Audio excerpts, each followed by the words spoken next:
If we could please sit, if councillors could be, and members of the public could be seated, please. We need to commence the meeting. A warm welcome to everyone this evening. My name is Paula Reid, Mayor of Kingborough. It's my pleasure to welcome everybody to the meeting this evening on Monday the 5th of August 2024, and welcome to those in the public gallery and also to those at home who are watching along on YouTube. Being 5:30 p.m, I now officially declare this meeting open. I wish to advise that council meetings are recorded and made publicly available on our website. Council meetings are also live streamed on YouTube, and in accordance with council's policy, I will ask the Chief Executive Officer to confirm that the audio recording has started. Thank you. I wish to acknowledge the traditional custodians of this land, pay respects to elders past and present, and acknowledge today's Tasmanian Aboriginal community. Our attendees this evening are myself, Councillor Reid, Deputy Mayor Councillor Gladeright, Councillor Antoli, Councillor Bain, Councillor Cordova, Councillor Dean, Councillor Fox, Councillor Midgley and Councillor Street, and I believe Councillor Richardson has been delayed and will be here very shortly. From our staff this evening, we have our CEO, Mr Stewart, Director of People and Finance, Mr Spinks, Director of Governance, Recreation and Property Services, Mr Spee, Director of Engineering Services, Mr Reeve, Director of Environment, Development and Community Services, Ms Shakuti, Manager of Development Services, Ms Tyler Moore, Senior Planner, Mr Donovan, Media and Communications Advisor, Ms Adams, and our Executive Assistant, Mrs Morton. We have no apologies this evening. We're on page 1 of the agenda, confirmation of minutes. The motion is that the minutes of the open session of council meeting number 13, held on the 15th of July 2024, be confirmed as a true record. I'm looking for a mover and a seconder. I've got a mover in Councillor Fox and a seconder in Councillor Gladeright. All those in favour? Against? Motion is carried. Still on page 1, workshops held since the last council meeting. We had a workshop on the 22nd of July in relation to the Kingborough Community Awards. On page 2, does any councillor have an interest they would like to declare? Councillor Cordova and then Councillor Fox. Thank you, Mayor. Declaring an interest relating to item 16.1, disposal of land, Kingborough Sports Precinct. I'm a paid up member of the Jack Jumpers. I've got season tickets. So does one of my family members. And I'm also a board member of Gymnastics Tasmania. Having received advice previously from the CEO, I am declaring this interest, but I'll remain in the room for the vote. Thank you. Thank you. Councillor Fox. I'd like to declare an interest in FFDAS 2023, item 13, in that I spoke in depth with the residents of the neighbourhood, but I will stay in the room. Thank you. Thank you. Councillor Bain. Thank you, Mayor. Yeah, also 16.1, I'm a financial member of the Jack Jumpers, but I'll be staying in the room as well. Thank you. I'm very jealous that you're all members of the Jack Jumpers, some of you, because I'm not, but thank you for declaring that. It now takes us on, and welcome to Councillor Richardson. We noted that you may be caught in traffic. Takes us now to page 2, transfer of agenda items. Is there any item on the agenda that a councillor would like to transfer from open into closed session or closed into open session? No, thank you.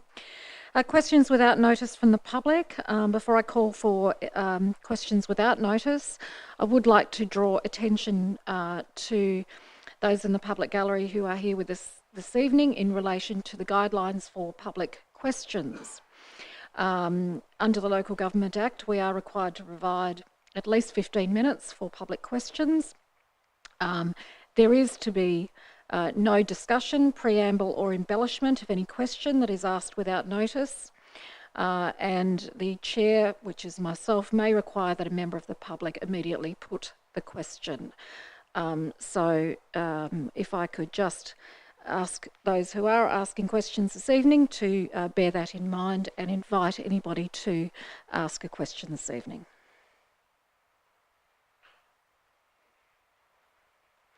And although we know who you are, would you mind please, for the purpose of the recording, to state your name and your suburb? Thank you. It did come on, Mark. Oh, yeah, thanks.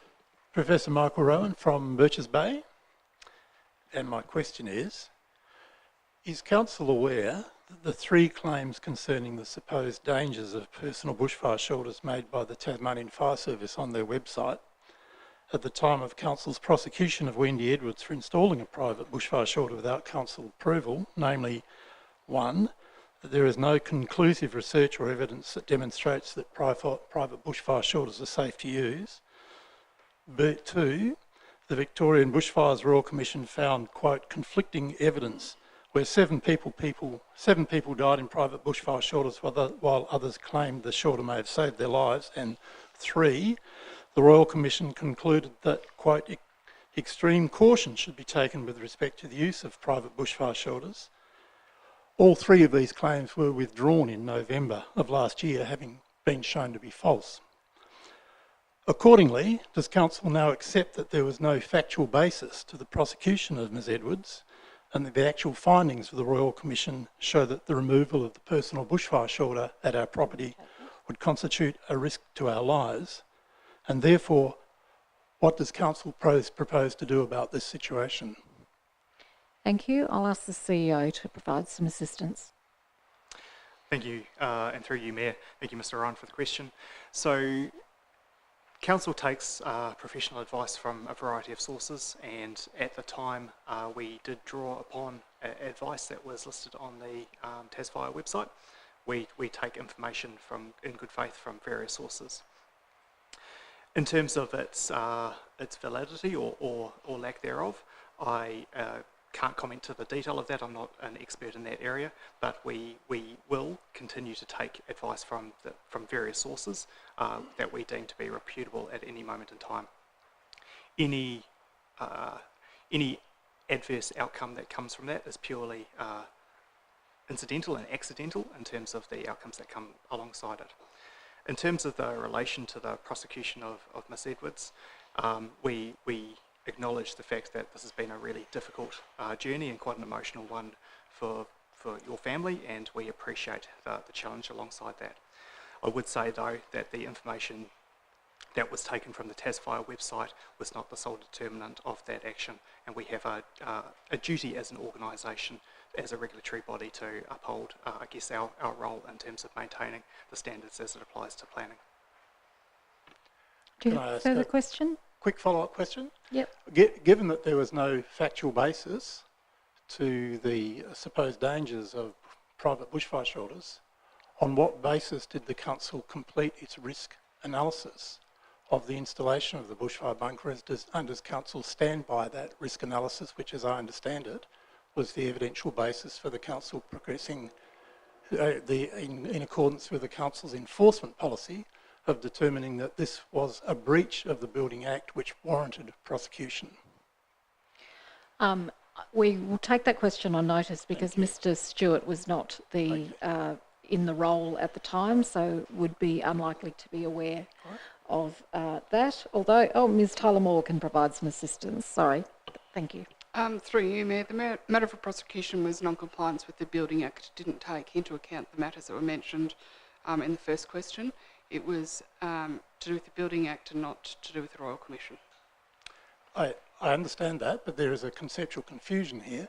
The Council's enforcement policy says that the action to enforce should be proportionate to the offence, and if there's no factual basis to conclude that there was any problem with the installation, there would seem to be no factual basis for thinking that it was a breach of the Act which warranted prosecution.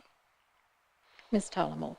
Through you, Mayor, the consideration was non-compliance with the Building Act, not the other matters that were mentioned tonight.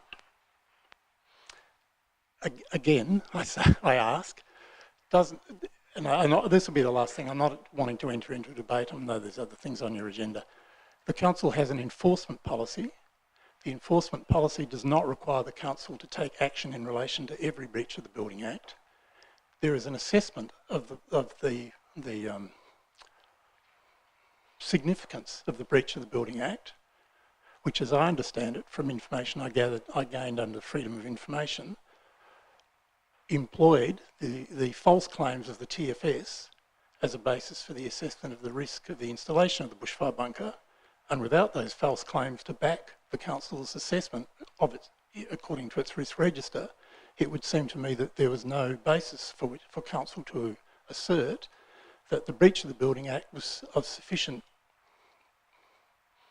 consequence to justify prosecution under the Building Act. Thank you.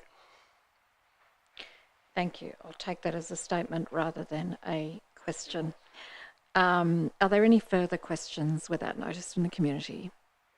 Could you please come forward? Thank you. Good evening. My name's David Grace, for those who don't know. Firstly, can I just say to you, General Manager, sorry I missed the appointment. That was my fault. And if I had have seen you, I wouldn't be up here tonight. At any rate. And also, a question I have through you, Mayor, regarding our new General Manager. It seems strange that we've not heard or had any press release on what our new General Manager believes he can do for us in Kingborough. Like previous General Managers that's taken office within 100 days have set a target of something they would hope to achieve. I haven't read anything in the Chronicle or the paper on what Mr. Stewart aims to, or where he intends to take us over the period he's employed here. Is that your question? Well, that's a question. Yep. Thank you for the question. I can't recall. I was on council when we employed the previous general manager. I can't recall at that time that general manager doing anything in the media outlining any sort of 100-day plan. Those sorts of things are normally reserved for newly elected premiers, not general managers or CEOs of council. But suffice to say, the committee was and councillors were very pleased with the suggestions that the now incumbent for the position provided to us during the interview process, and the work that he has been undertaking since he commenced in the role about 12 weeks ago. So I don't know whether you want to add anything to that. Yeah, through you, Mayor, and thank you for the comment. I'm happy to share where some of my priorities lie for this organisation. So I guess there's a couple of key factors that I'll be focusing on. One is how we increase our level of customer and community centricity in this organisation, so making sure that we're the council that our community want from this organisation. So looking how we can get closer and making sure that organisationally we're achieving the outcomes that our community want. Secondly, I want this to be an organisation that is great for people to work, and so there's a number of things that come into that. We want to be retaining good talent. We want to be making sure that this is a place that people want to come and work. We want to be a competitive environment and making sure that we're providing a really great workplace for our employees. So those two things exist together, and we're working on that. A big underpinning part of that is the culture that we establish within this organisation, and that'll be sort of the underpinning focus that goes alongside those two high-level objectives that I'm looking for. I thank you for that, because as the Mayor, you're privileged to a lot of stuff now that we as ratepayers are not, because you people interview the General Manager because that's your role. But we're not aware of what qualifications or what our new General Manager, so I appreciate that Mr. Stewart is listening to that. The other question through you, Mayor, to the General Manager once again. Sir, have you been to Bruny Island yet? Mr. Stewart. Through you, Mayor, yes, I have visited Bruny Island, and I have another visit booked in, not this week, but next week as well. Lovely, because that was something that I was going to sit down with you at that meeting that we'd have one-on-one and show you some of the good work that has been done through this council and the group of Bruny Island. Anyway, I've been nice now. I'll get on to the nasty ones if you don't mind. Thank you. Yeah, cheers, mate. John Street, can you advise what's the latest regarding the bus stop there on the Channel Highway? Yes, so we have been actively working with the Department of State Growth and Metro Tasmania and the other bus operator to resolve the final issues with that interchange opening. The Department of State Growth had originally ticked off on our plans for that, and then subsequently there were some concerns about the design of it. They had got a consultant's report, which took quite a while to be received by us, which has held up the process. The consultant's report was finalised at the end of June, and we only received a copy about 10 days ago. The CEO has had a meeting last week with Department of State Growth to progress this, and we hope that that will be operational in the near future. Mayor, as a ratepayer now, I'm very disappointed in the way that's planned out, because when we sat round the table, we were told as councillors that Metro had met with our design staff, etc., before we actually bought the property to be able to put that bus stop in. And that was just a failure, and that's cost the ratepayers tremendous. Well, just to clarify that, there at this stage there hasn't been any additional costs that have been incurred with that project, and I would fully defend our staff and the negotiations that they had with the department. I don't accept that there is any blame. Mayor, I expect you to do that. There is. That's quite all right, but I'm just pointing. Yep, I feel like we're going back in history here. Please don't talk over the top of me while I'm in the chair and you're here as a member of the public asking a question. That is totally inappropriate. But I will defend our staff, because I get very frustrated when people allege that there is all sorts of things that are going on that aren't our fault, and then they lay it clearly on the blame of our staff. And that is grossly unfair for those people who are then unable to defend themselves. Did you have another question? I have a couple. Okay, thank you. My second question to the bus stop is then, Mayor, you made a statement in the press about the infrastructure cost was 400,000 or thereabouts, I understand. What was the total of the cost of that particular bus stop, considering council, I believe, had to purchase a house, demolish, etc., to allow that bus stop to go in?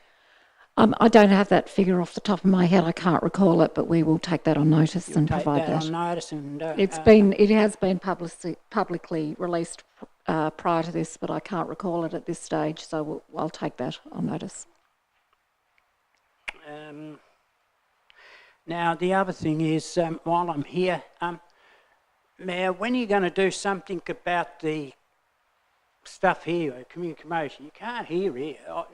You're sitting in here, I know I'm 80 and I'm deaf, but I can't hear. I have no idea what you was talking about, or the general manager. I'm not sure what he was talking about when the other person made his question.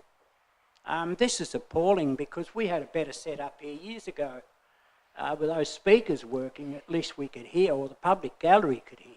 Anyway, I'll just pass that on. Thank you very much. I can assure you that we have had some, I wasn't aware that the volume was a problem, but we have had some recent issues with the microphones turning themselves off, and we are addressing that in the near future, looking at getting another system which will enhance the quality, not only of the recordings, but also for people who are here viewing the meeting and also online. Okay, thank you. My other question is, if you've read in the paper today, and that was another matter I wanted to discuss with the GM, was down at Snug, we're losing our doctor after 45 years. Well, not only our doctor, we're losing the premises. I've made some inquiries regarding their movement to the Margate project at Margate. The Colour Group's development there. I understand that there's a problem that could take some time to sort out, because of, I'm not sure now whether it's something to do with having to put another DA in, because there was office space passed and he couldn't get the office space that he thought the demand was for, so now it's putting in a doctor's surgery, which I understand, correct me if I'm wrong, this is only gossip say, that then they will have to put another application in and provide more parking spaces. Now this doctor's going to be out of town, and these new doctors, I believe, are ready to start. And you know, as you know, the Channel's a big area, and we've got the old people's home at Snug, and Bruny Island's included. I understand, Mayor, I don't believe there's a doctor now even on Bruny Island. I wasn't aware of the Snug practice closing until I read it in the media this morning, like other people, but I believe the CEO might be able to assist us. Yeah, thank you, Mayor. And through you, thanks for the point around medical services. And we are aware of the significant challenges that exist for our community in terms of getting access to medical appointments, to be able to make sure that they're getting the care that they need. That is not a problem that's isolated just to Kingborough. It exists across the entirety of Tasmania, and indeed across the country as well, around the affordability and the viability of general practice surgeries. In general, medical services aren't within the remit of local government as a service to provide or play an active role in, but we do have a role in terms of making sure that we're delivering the outcomes for our community, and that includes making sure that we're providing access to medical services. So whilst I'm not aware of the specifics of the case that you're bringing up there, I would be very interested in talking to any medical practitioners that were keen to set up services within Kingborough to understand what it is that they're looking for and any relationships that we can help broker to allow them to establish within this municipal area. And we will take on notice the part of your question in relation to the planning, because that's not something that I was aware of. Sorry, but Mr. General Manager, so maybe you might ring me tomorrow when you get some time and talk to me about the Snug thing, because I'm pretty keen. There are doctors ready to go in there. Yep. They're set bang to go in, and we don't want to lose them. Ms. Tyler-Moore, are you able to assist us? Yes, through you, Mayor, if I've understood the question correctly. Doctors moving out, new doctors moving in, do they need a new planning permit? If there's an existing established permitted use, a use that has a permit in place, and the same use is going in there, there's no need to get a new planning permit unless they're significantly changing how it's operating. So as an example, if it had approval for 2 practitioners and they want to put in 8 practitioners, then they need to make an amendment because they won't have the parking required. If it's going from 2 to 2, then they get to enjoy the existing approvals that were in place. 40,000 Mr. Grace, I'm going to finish if on this needs to be a question and not a statement. It's not debate time. You're not a member of the council anymore, so I need to treat you as I would treat all the members of the community, and that was that. Well, my question will be: is where are the 40,000 people going to see a doctor in a year if we can't get Margate open? And I'll leave it at that, because I couldn't hear, but I understand and I know the urgency of it, and by looking at our new General Manager, he certainly will make sure whatever possible that we can try and get this thing underway. Thank you very much. And Thank you. Mayor, I'm sorry if I talk over you, but you know, that's just me. I'm sure there's many responses I could give to that, and I won't. Do we have any other questions? Thank you. Good evening, I'm Mark Donnellan of Huntingfield. The Summerlees Road underpass project is a reasonably high profile for a Kingborough Council project, and its closure of Summerlees Road has impacted a lot of people in the community, including people travelling to Kingston High School and the Sports Centre, as well as the surrounding residents. May I start off by asking for a general update to the progress of this project? Before I hand over to Mr. Smee, I'll just say that there are a number of people in this room who are very well aware of that. I'm one of the residents who lives nearby and is travelling that road and increased traffic, and we have a couple of other staff who are in that area, and I do make a plea for motorists to stick to the 40-kilometre speed that we've had to put in place for Whitewater Crescent in particular, because there are cars parked on the sides and people aren't adhering to the speed limit, and school buses are taking that route, and it can be a little alarming to see people continuing to barrel along there at 50 kilometres an hour. So Mr. Smee should be able to help us though. Through you, Mayor, the project is on track to be completed within the times that we advertised. Good news. Thank you. Was a study on the impact to platypus in the creek completed, and did the results have any impact on the construction of the underpass? Mr. Smee. Through you, Mayor, yes, a study was completed. It didn't have any impact on the design of the facility, no. Great. You already answered my third question, so thank you very much. Thank you. Any further questions? No? Thank you very much. We'll move on. Takes us to questions on notice from the public. There was one in relation to the bushfire bunker from Mr. Rowan with a response from Mr. Stewart. And if members of the community would like to submit a question on notice, you can do so by completing the relevant form on Council's website or by emailing us at kc@kingborough.tas.gov.au. Takes us to questions without notice from councillors. Does any councillor wish to ask a question? Councillor Antoli. Thank you, Mayor. I have some questions that follow on from the Southern Tasmania Regional Land Use Stralis State of Play report from the previous council meeting, if I may, that haven't been answered. So I have had several conversations in the past couple of weeks with people in the community about this, and I just need some feedback about fears or concerns, if I may. Many in the community believe the scenic protection area overlay has been applied arbitrarily, not my opinion but theirs, arbitrarily to justify downstream application of landscape conservation zoning. Could I get a comment from council officers about that, how arbitrary it was, and if not, the methodology used? Ms. Tyler-Moore, are you able to assist us? We don't have our strategic planner with us here this evening, but if Ms. Tyler-Moore isn't able to answer it, then we can take it on notice. Understood. Through you, Mayor, the scenic landscape overlay in the landscape conservation zone doesn't have any bearing in the Stralis. The state of play is to do strategic planning and land uses in the broader area of southern Tasmania. There's 3 for the state, and those 2 elements are not part of the Stralis.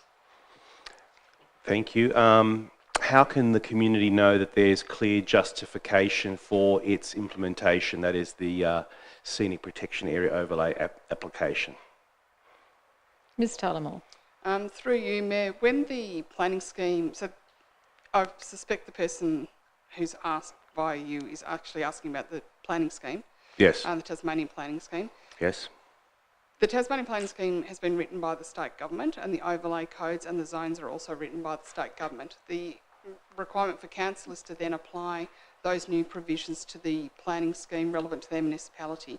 So the rules for which they are applied are included in the information that supports the Tasmanian planning scheme, and when each council applies them to their areas, they have to do a justification report, and there will be a table as part of the supporting report that explains how it's been applied and what methodology.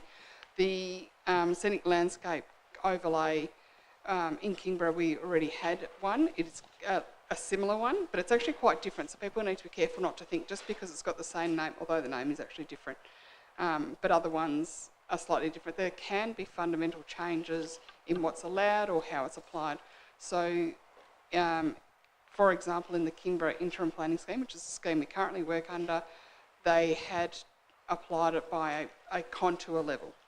That's not the same approach for this one. This talks more like about corridors and view sightlines and so forth. There's a whole lot of studies that go into that, and an overall landscape. So it's important with those particular ones that you're not just looking micro at a single property, you're looking at a whole area. So as an example, it's dark now, obviously so you can't see outside, but it's a good example of where you can see multiple properties on the hills behind Kingston, or certainly when you come down from the outlet or other vantage points, that it's about looking across a whole landscape and how it works together and how that's applied, rather than just getting caught up on single ones. So yes, there is methodology, it's included in the supporting report, and there are rules that have to be abided by that the state government has applied. Thank you. So it's fair to say the TPC will adjudicate its fairness in its application and can make changes. Through you, Mayor, yes, the TPC will make the ultimate decision. So part of the process for the public is that the draft scheme, which includes the new maps, where the zones will be applied and the codes will be applied, will go to public exhibition. It goes on exhibition for a period of 60 days. We will hold information sessions with people so they can come and ask questions and understand how it might affect their property or what the particular overlays or codes mean. And if they feel that they wish to make a submission, they can do it in support. Yes, I like what's been applied to my property in my area, I want to see that stay. Or they may say the opposite, I don't like that, I think it's more appropriate that it's this, or I don't think it should be applied to that particular area, and they just need to give some reasons. They're not required to get a consultant to write that. They're not expected to write it as if they're a qualified planner. It's set up for the layperson to be able to bank those submissions. And then when it goes to the hearings, the TPC will hold public hearings. You get to speak if you've made a submission. If you haven't made a submission, whether that's for or against, you don't get to speak. There is some opportunity to be joined as party later, but it complicates things. So even if you are in support, you need to be mindful that somebody else might make a submission that flips what's being applied to your area or to the property next to you or to your precinct or however you wish to consider your area. And then the TPC will obviously make the decision as to whether these zones and overlays were applied correctly. And then from the submissions and any submissions from council, because we must read all the submissions and make comments, and we might come up and say, well, actually, no, yeah, the residents of blah area are right. We also agree that that should change to this zone or should have this overlay, so we'll put that submission in. The TPC considers all that and can direct for changes to occur. Thank you, and that last explanation answers my last question, so that's all from me. Thank you. Thank you, Councillor Antoli. Any further questions? Councillor Midgley. Thank you, Mayor. Just a question regarding the coastal policy, and I thank staff for sending through the submission this afternoon. I guess, what do we understand now, like the process for this to be, and our understanding of why, I guess, government didn't go through a proper standard amendment process following sort of planning guidelines? Ms Shakuti. Through you, Mayor. We can't comment as to the decision making by the state government around their engagement process or process to put forward the bill. Do you mind repeating your first question again? Sorry, Councillor Midgley. That's okay. So just, I guess, yeah, what do we understand the process now? We put the submission in, like, what do we understand the process then to be? There was limited information provided by the state government. My understanding of the process is that they will collect these submissions for review and consideration and potentially consider that in a redraft of the bill, and then it will be put forward for voting. Great, thank you. And a further question, Mayor, perhaps you might be able to answer this one regarding LGAT. I'm just wondering at all, did LGAT at all, do you know, if they did question the government in regards to why it didn't follow a standard amendment process and go through the Planning Commission kind of guidelines? Did LGAT at all ask that question or lobby the government and advocate for proper process to be? I can't recall it on this issue, but I can check and get back to you if you can leave that one with me. Further questions? Councillor Fox. For the sake of the community and the fact that we only received the submission late this afternoon, would it be possible for our staff to briefly describe what Council's submission has been by point for the community's edification? Yep. Through you, Mayor, yes, I can summarise the points made if that would be of assistance. Do you mind if I just get up the points made so I'm... I would love that, thank you.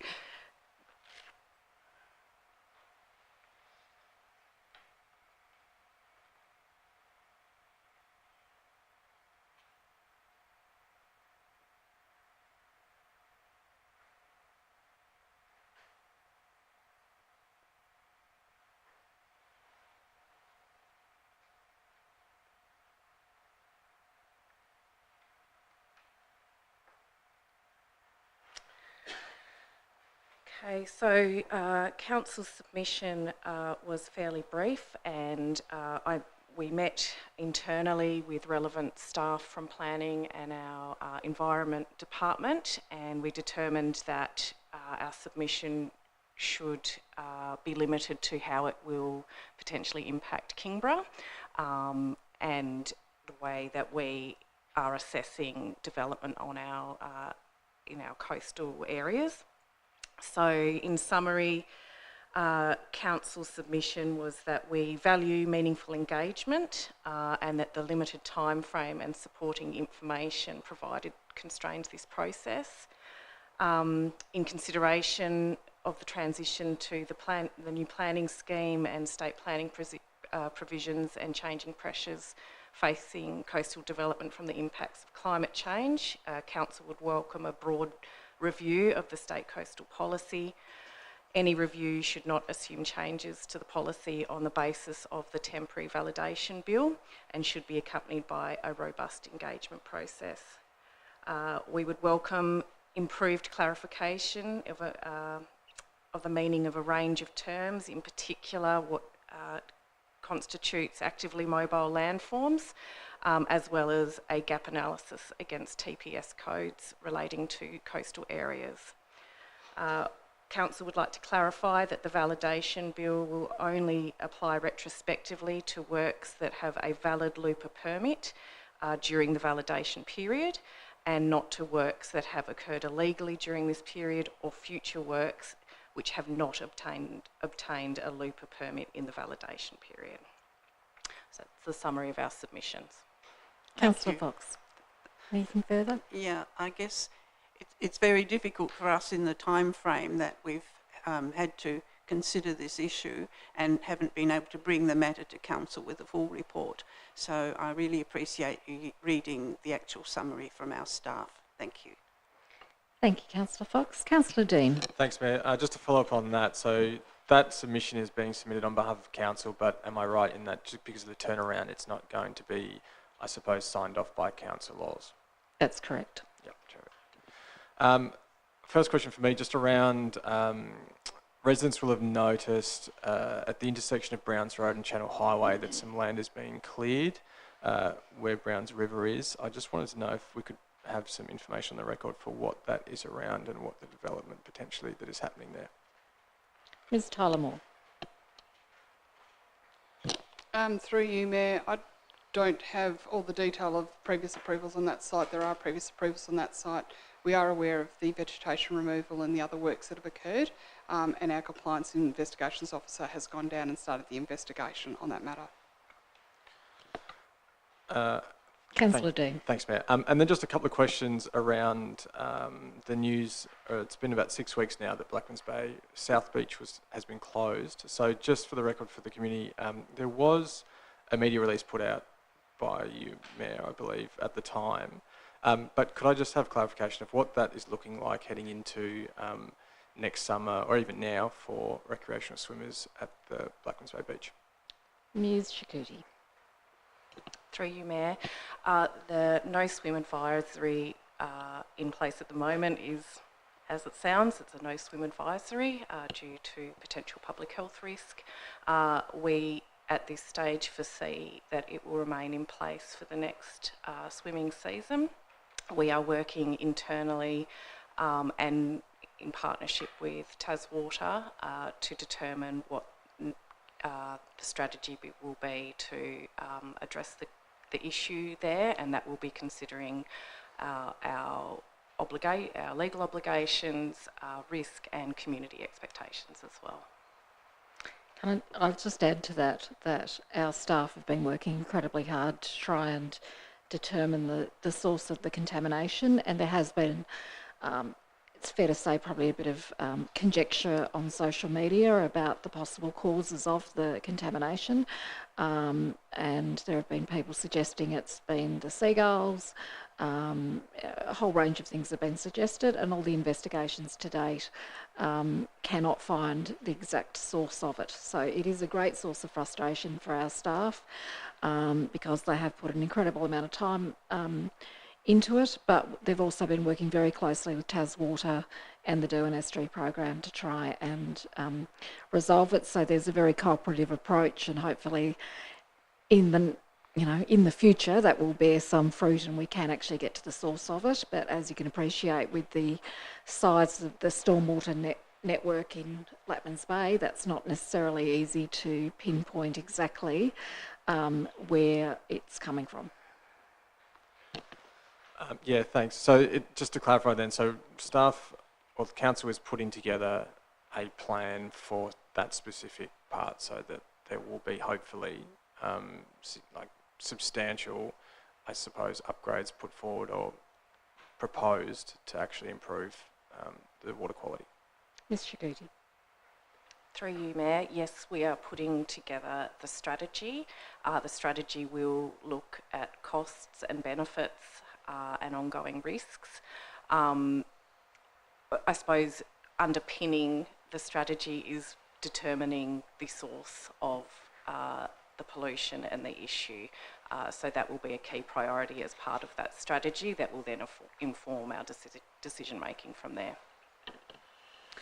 In short, we want to fix it. We just have to find out what it is first, what's broken, so we can fix it. And I totally appreciate that. It just came up in discussion, and I went back and had a look, Google, and it pretty much comes up every year, some issue, whether it's a temporary, we had the floods in 2018, and so staff have been working on it for a significant period.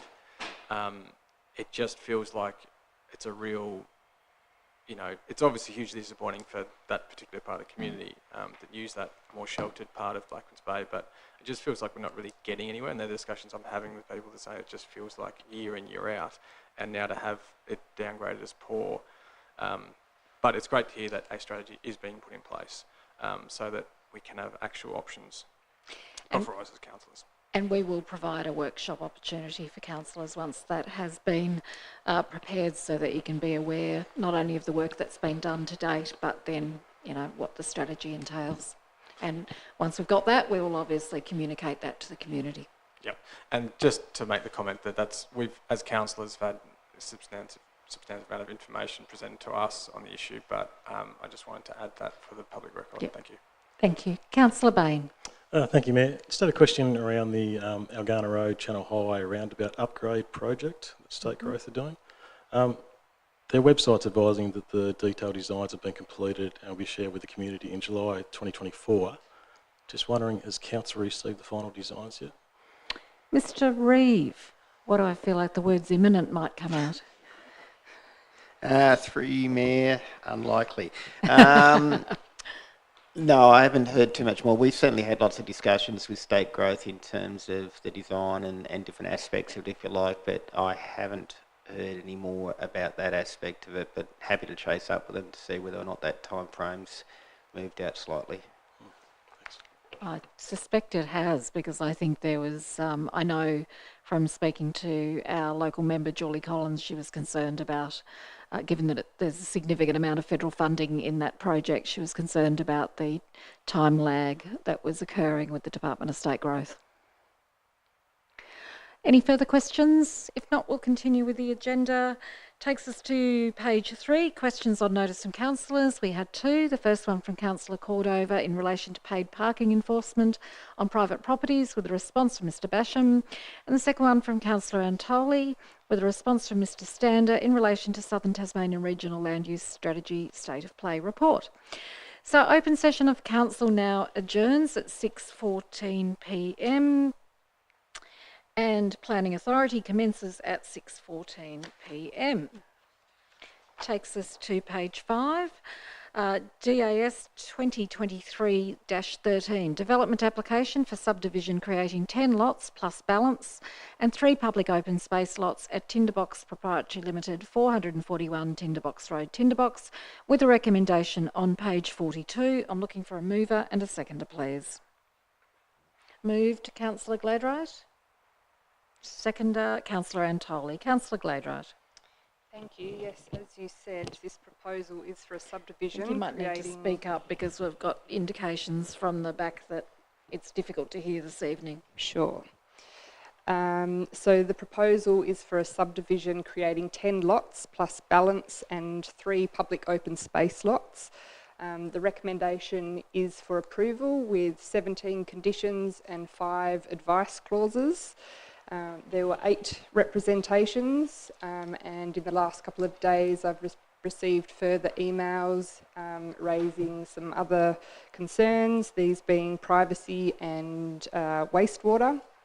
My reading of the report, I feel like these things have been adequately addressed. The lot sizes are quite large. They are, like the smallest is no less than a hectare, which is 2.5 acres.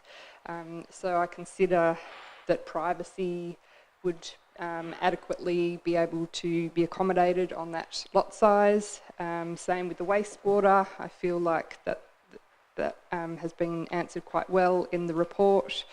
I think that the public open space really has been considered quite well as well, and I think that this subdivision will open up a really beautiful part of our municipality and is remaining sensitive to the surrounds, so I am happy to support the application. Thank you. Next I've got Councillor Midgley and then Councillor Fox. Thank you, Mayor. I'd like to acknowledge the detail in this report. It's not often when we get a DA that I have to read it quite a few times, as it was highly complex with different zones that we were looking at.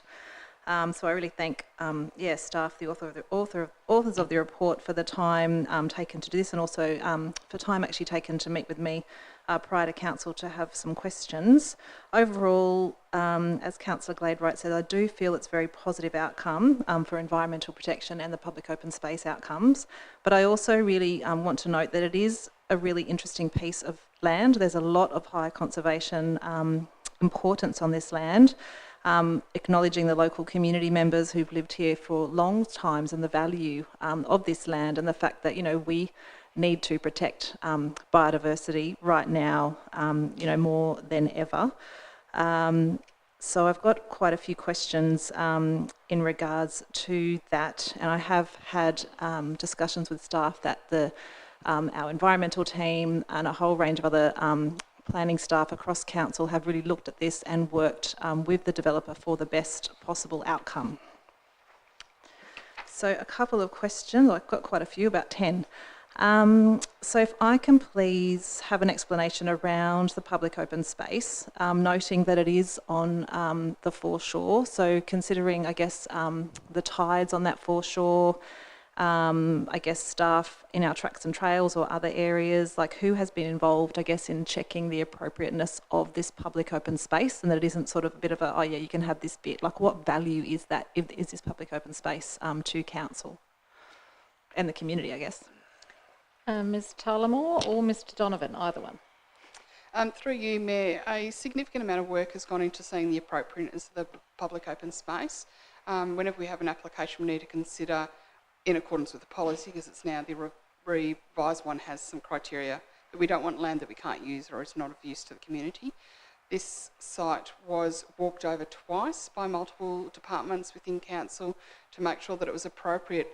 rather than just a desktop view to see, oh yes, we'll just take this part. So they walked through to see what is appropriate, and there were changes that resulted from that, such as widening some parts where they knew that it'd be more vulnerable to the coastal impacts of natural processes occurring along there, and dealing with the land type that is along there. So it was involved the Tracks and Trails team, environmental planners, and then the NAB team, the Natural Areas and Biodiversity team as well, to ensure that it was appropriate for use in the future and wasn't going to cause a liability to council with respect to it failing or not being appropriate or too dangerous. Thank you. And in that we considered the tidal and the Crown land impacts on that as well? Ms Tyler-Moore. Through you, Mayor, yes, there are Crown land holdings that adjoin these lots, so yes, that was considered as part of it, and the tidal impacts was also considered in terms of its erosion and stability. Great, thank you. Councillor Midgley. Thank you, Mayor. So I guess, as noted in the report, like there was an earlier approved subdivision in 2004, and then was one put forward that sort of wasn't approved. Can I just have a bit of history kind of background in regards to those approvals and non-approvals, please? Mr Donovan. Through you, Mayor, thank you. Yes, you're quite right. There was an application in 2004 for a part of the site, and the plans show it on the western side, and it's got a little notation there about that. Application was made in 2004 to do 6 lots there and the public open space on the foreshore. Council did not support that because they thought that was too many lots and had too large an impact. What Council did approve was what you see on the plans, was a 2-lot subdivision with the public open space. So that was what Council ended up approving after some discussion and an appeal. The application to subdivide those 2 lots has commenced, but it hasn't been completed. So that's why the application before you has it in detail, so that the current site still includes that land unsubdivided. They have commenced and they have advised they will complete, but we've taken that into account in the permit, and we've imposed some options in their conditions to cover that if it doesn't or doesn't occur. Councillor Midgley. Great, thank you. In regards to the blocks, those 10 blocks, I guess, are we registering the building envelopes to check that there's further protection if there is, people decide to build on those blocks? What are we doing in regards to that? Mr Donovan. Through you, Mayor. Yes, there are conditions in the report about that matter. All the blocks will be required to be covered by a variety of covenants, and they include a defined building area. Those building areas have been determined on a couple of factors, mainly the bushfire management and also the biodiversity values on or around those blocks. So they will all have a covenant that defines a building area, yes. Thank you. Councillor Midgley. Page 17, there's a note that says, while there are also natural values on other parts of the subject land, primarily lots 9 and 10 and the land subject to DA 2047, this land is outside the environmental living zone part of the site and is not subject to clause 14.5.1.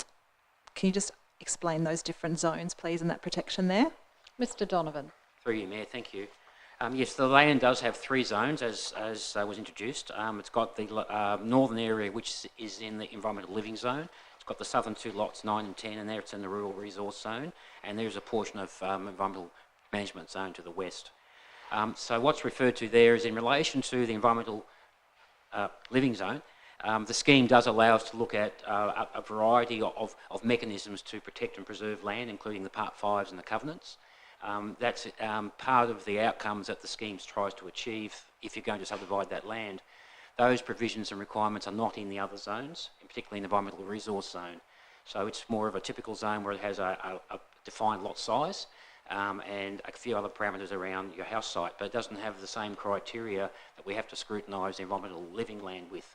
So it gives council, I guess, less opportunities to achieve other outcomes in that zone that we can achieve in the environmental living zone. Thank you. I'd like to acknowledge the number of representations also, and noting as well there's a lot of questions in regards to that environmental protection and the natural values report. On page 38 there was a comment regarding a question around the protection of the wedge-tailed eagles, and that a condition is recommended for inclusion in any permit issued requiring a covenant on the title to ensure any future buildings and access are outside the 500 metre buffer. So noting, and thanks to staff for that prompt on that it was in condition 15. I guess we wouldn't be seeing many of these sort of things come to council in regards to sort of conditions, and it's quite unique. I guess in regards to developing these conditions to ensuring that there is protection for the endangered wedge-tailed eagles, how did we kind of put these, I guess, conditions together? Did we work with our environmental team and that sort of thing? Ms. Tullamore. Through you, Mayor, we do have a suite of some standard conditions, which are the ones that we commonly see on the applications. These ones that are really specific do take a lot of work and are drafted by staff. They obviously have their own professional ability to do that, but it's always looked in reference to the reports that accompany the application. So there are environmental consultants involved in this application on behalf of the applicant, and looking at some of the detail on the research that they did, it's referenced back, and often there can be conversations with those various consultants to make sure that the right outcome is going to occur on that. So yeah, condition 15 does include a lot of detail that's very specific to this particular parcel of land and this application. Councillor Midgley. Thank you. I guess, again, the complexity of this one is in regards to the Part 5 agreement and the covenant.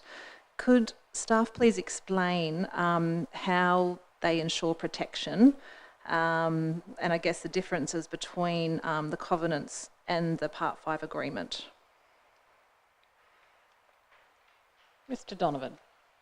Through you, Mayor, thank you. Yes, there are requirements for both Part 5 on the balanced land and also for covenants over all the lots. The difference is that the Part 5 is a binding agreement and runs with the land, and all landowners in the future would be bound by that. The Part 5 has its own provisions in relation to a range of matters dealing with land management, including maintenance, improvements and other restrictions, including firewood collection, to try and preserve the land and maintain it and enhance it. The covenants are on the title as well, but they're a different document, and the covenants relate to the title as well, but they are about more specific matters, as you can see in the report, dealing with a house site or dealing with how you do your windows to assist bird strike, to prevent bird strike, not assist it. So there is a difference. The Part 5, as I said before, is a mechanism we use through the environmental living zone quite successfully in terms of how we achieve these matters as an ongoing issue. And it's also designed that it also says you cannot further subdivide the land either. So it tends to hold the land as it is and seeks to maintain and improve it. Thank you. Councillor Midgley. Thank you. So I guess what I'm sort of hearing as well is that the developer has really tried to protect the natural values of the land through this Part 5 agreement, and they've worked with the council with that. And when you can see in the images, you can see that the blocks that they are subdividing, I guess, don't have the natural values. Is that correct? As they do in the big parcel of land that they're protecting. Mr. Donovan. Through you, Mayor. Yes, you're right. Apart from what's called the balanced block, which is just a large block that's left over, the other smaller blocks in the environmental living zone have been located and designed around the areas that were already cleared. So that was one factor that we thought was the reason why they were supported. So by doing that and achieving a yield which the scheme says can be achieved, the large balanced area was able to be kept as it is and untouched here. Thank you. Councillor Midgley. So what is the process for implementing the Part 5 agreement? I guess if, say, this developer put this, the application gets approved and then they choose then to sell it on, with the approved blocks and things like that, how can we ensure in the future that what is that process for the Part 5 agreement, and how can we ensure absolute 100% protection for these really important conservation values for the future? Mr. Donovan. The approval requires the Part 5 to be done first.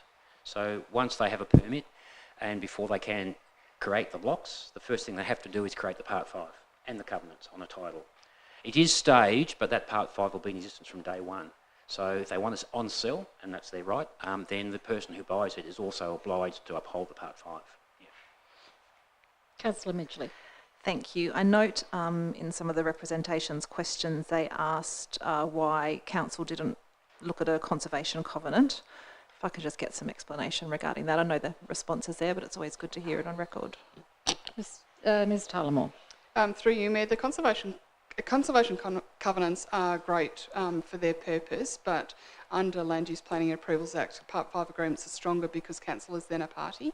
Conservation covenants then means that council's not a party to that and then can't undertake the enforcement or matters to do with that. So it's also not very well referenced through LUPA, so it doesn't have as much power. So we prefer to use Part 5 agreements, but essentially it's got the same effect in that it has the ability to protect those natural areas. There's nothing to say that the owners of that land wouldn't prevent them going and put a conservation covenant on top of it if they wanted to. It probably wouldn't really serve a purpose, but it doesn't prevent them doing that. Thank you. And just one further question, Sure. Mayor. Just in regards to that email we did receive this afternoon, sorry, it was in regards to the wastewater. And sorry, I can't actually find the question there, so it's not right in front of me, but I'll leave that one and maybe someone else might ask that one. Yeah, unless... Thank you. Next on my list, I had Councillor Fox. Councillor Midgley, I appreciate your questions because you've gone into great detail and it's been a very complex report for us to read over the weekend and absorb all the representations. And I guess the last point that you made is the one I'm most concerned about. The blocks 1 and 2 in the report are both 1.37 and 1.25 hectares respectively. But I'm concerned that they are possibly going to have an impact on the downhill properties that are existing, number 461 particularly and 451, because I feel that having a rural environmental living zone, having appreciated that for a long time, the residents are well aware of the local climate and the local soil condition. And in the last winter, there was some heavy rains recorded in this area, and there was quite a lot of runoff that went down the proposed access to this area. And I'm concerned that that is going to be a problem if there are AWTS systems, which we are advocating in this report, which means that the sewerage water has to be sprayed over the property and has to be naturally dispersed. Having heavy clay soils in this heavily washed through environment from two properties, I think, may well cause problems. If there was one property only with a house that's situated well back on the site, perhaps that might not cause problems. And I appreciate that our environmental health officer has deemed that both of those properties could maintain the AWTS systems, but I'm concerned that the reality might not be what one would hope for. And I was wondering whether it would be possible to have an amendment to the motion that combines properties 1 and 2 into one block. Further to the fact that we've got possible contamination for the existing residents, there is also a clause, a performance criteria, P2, which means that there that the subdivision, any subdivision in a environmental living zone should prevent unreasonable adverse impacts on residential amenity on adjoining lots. It's not just the runoff, but it's also the overlooking and loss of privacy of existing houses who have also cleared their blocks and who are conscious of fire issues and also don't want to be overlooked. It's part of the environmental living that one wants to have privacy, one doesn't want to have any visual impacts from the neighbours, and vice versa. And having these properties 1 and 2 above them, they're going to be doubly impacted because they're looking down on the properties as well as into their properties, as well as possibly having a visual effect with the bulk of their houses quite close and to the property. That the setback of number 1 particularly is quite close to property number 461. And I'd appreciate any comments from the staff in this regard, but I would be, if anyone supports me, prepared to consider an amendment. Ms Tyler-Moore. Through you, Mayor, thank you for the questions. I appreciate that residents in open areas, it's hard to face new development that may occur in the area or near to them, and the thoughts of impacts on their amenity. We need to consider the provisions of the planning scheme. In the first instance, we need to be mindful this application is for subdivision, not for development. The development will come later as separate applications, but I appreciate the thought, well, if you allow the subdivision, then the development will come. But matters of overlooking and the like are dealt with under the development application, not the subdivision. The setbacks are stipulated in the scheme of what they should be, and if they don't meet those setbacks, then they will need a discretionary permit, which there'll be an opportunity for representation. When considering what is overlooking, the planning scheme is not likely to support that it's an issue when the setback is probably close to 60 metres from those houses. Yes, of course, you can always see such a distance. That's why we enjoy views, because you can see so far down a hill or to a distance. But the planning scheme would not consider that as overlooking of private open space. So it probably wouldn't have a lot of strength in a representation concern about that. In instances where the setback is smaller for the development, then conditions can be applied where we require landscaping to be incorporated to soften the appearance of built form. But again, this is a subdivision application only, so it wouldn't be reasonable to have that condition on there. Insofar as the soil conditions and the drainage, they're all dealt with under the building permit, under the Building Act. As well, they're required to do soil tests to check suitability, and also for their, they need their plumbing permits for the on-site wastewater, which looks at soil types and dispersion areas and treatments and setbacks from boundaries, so that it's all contained on site. I appreciate there's many areas, including in our municipality, of failing wastewater systems, but they tend to be the older style wastewater systems.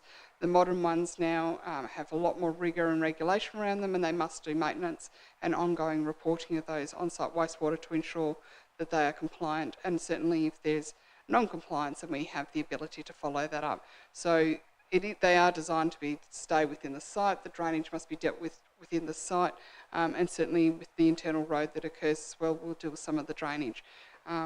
So I don't think there is a lot of justification to combine lots 1 and 2 to deal with the matters that have been raised. And they have been addressed in the report and the submissions. Obviously that was a late submission made outside the representation period, but we had already considered lots of those points in the assessment of the application. Are there any further discussions? Councillor Cordova. Thank you, Mayor. I really appreciate both Councillor Fox and Councillor Midgley for going into all that detail. It's really important. The Tinderbox Peninsula is an incredibly important area for obviously biodiversity, but also natural and cultural heritage. And I think when we do make assessments under the planning scheme, we have to be really cognizant of a site-specific measure. You know, the planning scheme was introduced in such a way that I often lament about its lack of environmental protection and lack of cultural heritage protection, but that's why it's so important that around this table we assess things in a site-specific way and take our time to really deliberate the matters accordingly. So on that issue, just briefly about the aerated wastewater treatment system and the condition 14 on page 48 that says they can have an AWTS or, quote, an alternative treatment system capable of treating effluent to a secondary standard, yada yada. So when we're talking about these secondary treatment systems, my question is, do such alternatives exist? If they do exist, basically council's saying, oh, we might accept an alternative. So my first question is, if the proponents choose an alternative, under what measurement is council going to say whether that's satisfactory or not? And correct me if this is just a question for the building permit stage and not for the subdivision application stage. I accept that. But that's my first question, if that made any sense at all. Ms Tullamore. Through you, Mayor, as the lot sizes are large enough and don't meet the other requirements that we'd be dealt with under building, I'm not an environmental health officer to tell you the types of systems that are alternatives to the AWTS. But there are other systems that would be subject to assessment and be dealt with under the plumbing permit, which is under the Building Act 2016, and there's Australian standards that still need to be met to comply with those. So it at least leaves it open for some consideration of other systems that exist, and obviously technologies are changing, so occasionally there are products that come that are appropriate and meet the Australian standards, but it would be assessed at the time. Okay, cool. Thank you. That makes sense. So hopefully that as the technology improves, we still have a catch-all there, but also, yeah, okay, that makes sense. So obviously this area, high biodiversity value, eucalypt forest, woodlands, providing habitat for endangered and vulnerable species, and this proposed site is acknowledged to contain areas of suitable habitat for devils, pinwheel snail, eastern quoll, white-bellied seagull, eastern barred bandicoot, masked owl. Please take, I don't want to relitigate a lot of the detail that Councillor Midgley has already covered, but of those areas that aren't covered by the public open space or the Part 5, what are the potential values that are not being protected under this proposal? Are there are areas that aren't being protected? So can you take us through what is there that isn't going to fall under the protection of the Part 5 or the covenants? Mr Donovan. It's a tough question. Tough question because you don't know what you don't know. The covenants, for example, try to do some of that in terms of defining the areas to build on, which would limit the impact on those sites to the building areas and the bushfire management areas. We have looked at all the land and tried to evaluate all the land in terms of its values, both for fauna and flora. And where known values exist, have tried to look after those. If you've been down there, you'll know that quite a large area of lots 9 and 10 are cleared and grassland and vineyards and other things. So they're disturbed. They don't have a lot of values per se, although the coastal areas would, and that's why we've got the open space there. So we've tried, I guess, to identify where those other values are, whatever they may be, and if that and try and limit the impact on those lots 1 to 8, and to just those their own little small areas to build on. That's, I guess, all we could do in terms of the scheme and its overlays and requirements to look after those other values and those other lands. Thank you. Cordova. I'm particularly concerned around the wedge-tailed eagle, the wedge-tailed eagles that are, according to a representative, that they're regularly spotted on lots 1, 2 and 3. And I note condition 15B on page 48 says, quote, not to undertake or locate any buildings, structures or access unless located entirely outside the 500 metre nest buffer and 1 kilometre line of sight buffer from known wedge-tailed eagle nests. Can you take us through firstly, what was the assessment process undertaken in order to make that determination and determine that this is indeed an accurate assessment of that site? Basically, I'm asking what was the environmental assessment process to locate the nests and what rigour did that have? And then further to that question, with what rigour will we be as a council enforcing that these disturbance buffers are not impinged upon? Mr Donovan. Through you, Mayor, thank you. So the rigour has been partly answered before from Ms Moore. Our environmental planners and the applicant's consultants have looked at this issue at great detail and have ground truthed it. So a lot of investigation has gone into that. So in terms of the requirements, that the nest site and the flight paths are known, and we've actually designed those lots around that and placed those building areas outside. This condition further restricts further activity on the site to avoiding those areas on those lots. So I guess that's the rigour around that approach. I guess, based on the research that was done by the consultants, which we've ground truthed, is how we've reached those conclusions and conditions. Thank you. Councillor Cordova. My next issue that I'd like to raise is that around a couple of issues where in the council officer's response did, for example, here's one, quote, "Council appreciates that public open space connecting Tinderbox Beach to Tinderbox Hills has merit. However, acquiring this land as part of the application is beyond the public open space requirements for this subdivision, as is acquiring this land as Crown land." And then there's another point further on where it says council appreciates that the concept of the balanced lot being a public reserve has merit. However, acquiring this public land as part of the application is beyond the open space requirements for this subdivision. My question is, have discussions taken place with the proponents to try and get maximum benefit for the community in terms of public open space connections and environmental protection? I'm trying to tease out what work has been done to try and compromise and find a maximum community benefit, if that question makes sense. Ms. Tullamore.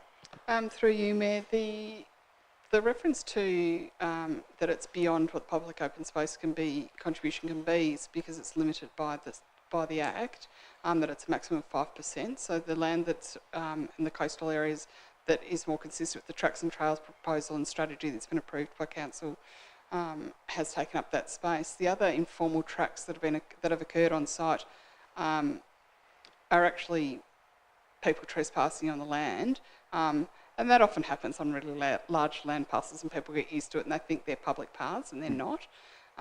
So that matter isn't a planning matter that we look at. We appreciate that people want to keep what exists, but there was not seen under the tracks and trails strategy or the public open space contribution and connecting different areas and the natural values that will be protected through the areas that are being preserved, if the other ones didn't outweigh the ones that are put on the plan as being there.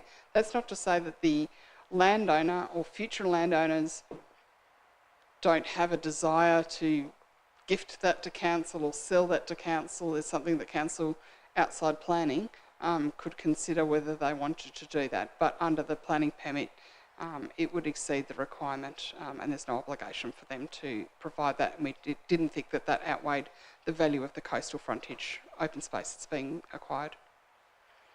Thank you. Councillor Cordova. Thank you. I'm not going to deal with the traffic impact assessment side of things because I just note it, I'm noting it, and I think that I'm satisfied by what's in the report with respect to traffic and the road. My questions were around the subdivision.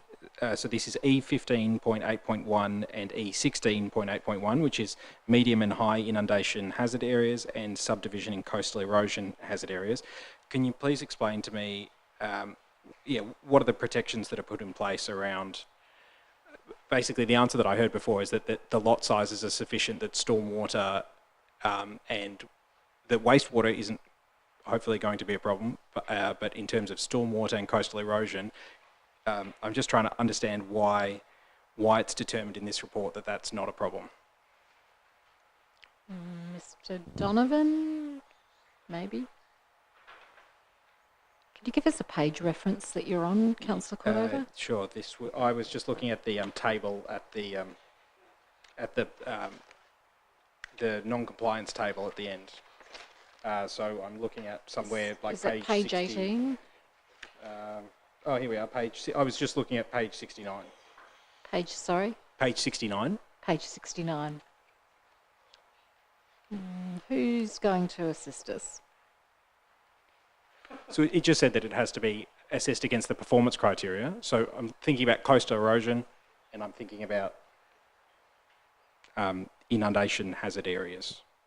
Mr. Donovan. I was just trying to understand the question. Through you, Mayor, thank you.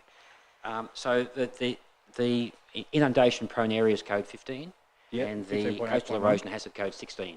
Yes. What's being referred to. So the application was supported by engineering reports that showed the hydrology and calculated a range of events, including storm surge and the impact of weather and climate. So we've designed the public open space around the coast with that knowledge as well. So as we've heard before, we've tried to, where we have achieved that area of sufficient width to be robust and to look after those impacts. I'm not sure if you're asking about further impacts from other stormwater from perhaps the new lots and how that's handled, but maybe it's a more of a general question about that coastal area. Correct. Through So you, Mayor. if I can clarify through you, Mayor, Yes. it's basically a general question that I think will actually have to be determined by development application in a development application process rather than a subdivision application process. Because I'm just trying to predict, will there be any additional coastal erosion or additional obviously when you build stuff on properties, there are flow-on effects at other properties further downstream. So I'm just trying to have a crystal ball about that. Mr. Donovan. Thank you, through you, Mayor. That did clarify it. And you're quite right, that the subdivision has very few works, and they're only in relation to new access driveways, and the road stormwater system will handle those, and it'll go where that stormwater goes now and be treated, whatever that treatment system is. New development would be required to go through our stormwater code, and you're quite right, the on-site stormwater then would occur, and new development, particularly houses and sheds, would have to have the required on-site stormwater treatment systems, which is usually some sort of storage, and then discharge across the land. So that would be done at the application stage for either planning approval if required, and or the building and plumbing stage. Councillor Cordova. Thank you. I'll reach my concluding remarks shortly. Environmental protection here is obviously it's of utmost significance for all of Lutruwita, Tasmania, but particularly in the Tinderbox Peninsula area, it's a critical thing that we need to, I guess, face a higher set of standards and a greater degree of scrutiny. Obviously, that's balanced against the provisions of the planning scheme, which, as I mentioned at the top, kind of fall short in many areas with respect to environmental and cultural heritage protection. In this case, I'm going to be very interested to hear what other councillors say on it, but I am provided some degree of comfort, particularly around the Part 5 agreements. And I think it's really important, although not a subdivision application matter, for council to play a really positive and contributing role in working with landowners to try and maximise community benefit from areas of high conservation value, high biodiversity value and high cultural heritage protection value. So working in a positive and collaborative way with landowners to say, well, you know, how do we enhance the natural and cultural value of this area, and how do we maintain and protect it, and how do we, where appropriate, share that with the community? So I think we just need to be sensitive to that, and I'll look forward to hearing from other councillors. Thanks. Thank you, Councillor Cordova. Are there any further contributions? Councillor Gladwright, did you want to sum up? I'm going to put the recommendation there now, moved by Councillor Gladwright, seconded by Councillor Antoli. All those in favour? Against? The motion is carried unanimously. That means that the planning session, the Planning Authority now adjourns and open session of Council recommences at 6:53 p.m. Takes us to page 72, petitions still being actioned. There are no petitions still being actioned, and at the time the agenda was compiled, there are no petitions that had been received. Still on page 72, disposal of land, Kingborough Sports Precinct, with a recommendation on page 75, and I'm looking for a mover and a seconder, please. Got a mover in Councillor Dean and a seconder in Councillor Bain. Councillor Dean. Look, happy to support the motion as read. Obviously, there's a few key points here which the report does a pretty good job of highlighting. But what, in essence, we're here to discuss is that we're looking to dispose land within the sports precinct for the development of the Jack Jumpers High Performance Centre. The crux of the matter, I think, as points out in the report, is that it is in relation that the land is currently being used by the Hobart Remote Control Car Club, and it has been deemed in the report and within council to date that the use that will be coming from the High Performance Centre, the benefit outweighs of what is currently being used, although the main point that we need to highlight here is that Council has agreed to working with the club to finding alternative arrangements so that they can continue, whether that's in the municipality or not, their practice as a club. So apart from that, I think I'd just like to make the comment that it's an exciting opportunity for us as a municipality, and I really hope that now, if this is passed tonight, that we can expedite the process for the construction of the High Performance Centre as soon as possible. Thank you. Thank you, Councillor Dean. Councillor Gladerite. Thank you. I have a number of questions, please, that are relating to reversionary clauses, if I may. What conditions will be stipulated in regards to reversionary clauses? Mr. Smee. Through you, Mayor, in essence, a reversionary clause indicates that if the land is not going to be used for the purpose in which Council agrees to transfer it, its ownership does revert back to Council. That process involves recording a notation on title. That notation on title is a publicly available and constant record of that particular clause in relation to the transfer of the land, and obviously would be drafted with appropriate legal advice to ensure that it's watertight. Thank you. So what is determined as no longer used for jack jumpers? Could this be avoided by hosting a once-a-year group training session, for example? Mr. Smee. Through you, Mayor, I think the recommendation is fairly clear on this. It's in relation to it being used as a high performance training centre by the Tasmanian Jack Jumpers. Now, a high performance training centre is something that is used on a regular basis for a team that is competing in high level basketball. So a one-off use wouldn't constitute a continuation of that particular use. If no longer used for jack jumpers, could it be used for other purposes without Kingborough Council consent? And if consent is needed, will Kingborough Council consult with community or make the decisions themselves? Mr. Smee. Through you, Mayor, the reversionary clause would require the state government to advise Council that the use is no longer going to be continuing. At that point, Council would have the option to take back the ownership of the land. Now, I guess this is all speculation, but there may be reasons at that point where Council may wish to negotiate a continuation of the ownership by the state government, or alternatively Council may want to take back the ownership and use the asset that is now would be on our land for an alternate use. But I guess it's speculative as to what scenario may well unfold in relation to how Council approaches it. Mm-hmm. So would it return to Kingborough Council at no cost, or is the cost of infrastructure, capital works, required to be paid? Mr. Smee. The land would revert to Council ownership at no cost. What happens to the infrastructure on the site? If Kingborough Council do not want this infrastructure, who pays for the removal? Mr. Smee. Through you, Mayor, the asset that is constructed on the site would become Council's asset as it's attached to the land that we would own. I can't see a world in which Council would require that asset to be demolished. If that was the desire of Council to include a clause that did require demolition of the asset as part of the reversionary clause, that's something that would need to be included in the resolution tonight. But certainly in the discussions to date, the expectation under the reversionary clause is that if it was no longer to be used as a high performance training centre for the Jack Jumpers, the asset would become a council asset that we would use for the community.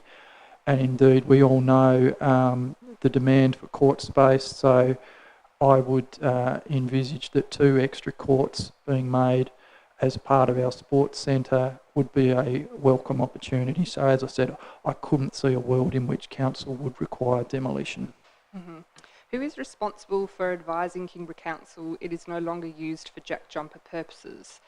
And how long after ceasing use for jack jumpers would ownership be reversed? Mr. Smee. In essence, the state government, as the new owner of the land, would be required to advise council that it's no longer being used for that purpose. But in reality, the jack jumpers are a high-profile team, and I'm sure that if they are no longer in operation, council's going to become aware of that pretty soon, and we can then act on the reversionary clause that is proposed to be included. So what happens if they do not advise that it has been ceased for use by jack jumpers but used for other purposes without consent? Mr. Smee. Through you, Mayor, we would take action in accordance with the conditions of the transfer of sale and the notation that is on the title. Are there any purposes that the site must not be used for? Mr. Smee. Through you, Mayor, that if there were purposes that council wished to prohibit that could form part of the land transfer agreement, there are obviously purposes under the planning scheme that are not permitted. It is zoned recreation. A high performance training centre is a recreational use. So, there are a limited number of uses within the recreation zone that are permitted. Anything outside of that either becomes a discretionary or prohibited use. So they would require either a development application to council for those uses, or they're going to be straight out prohibited by the scheme. Thank you. Thanks for answering my questions. Look, I support the recommendation. I think that the arrangement will provide tremendous benefit to the community. The freeing up of courts at the sports centre will be a huge relief to those who are currently feeling constrained. I understand pickleball is one of the fastest growing sports in our municipality, and I'm sure they'll be very excited to have more court space available to them. And I think that we'll be really proud to host the jack jumpers here. I know they're already training with us, but yeah, I appreciate their influence in getting people into active, healthy lifestyles, and yeah, I commend the motion. Thank you. Thank you. Councillor Midgley. I just saw Councillor Bain looking like he was trigger finger happy there for a while, but he didn't advance any further. Right. So Councillor Midgley. Had my light on.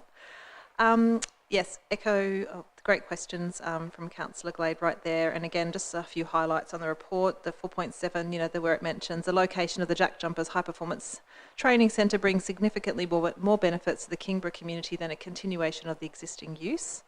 And as mentioned before by Deputy Mayor Glade Wright, that it's freeing up space at the Kingborough Sports Centre.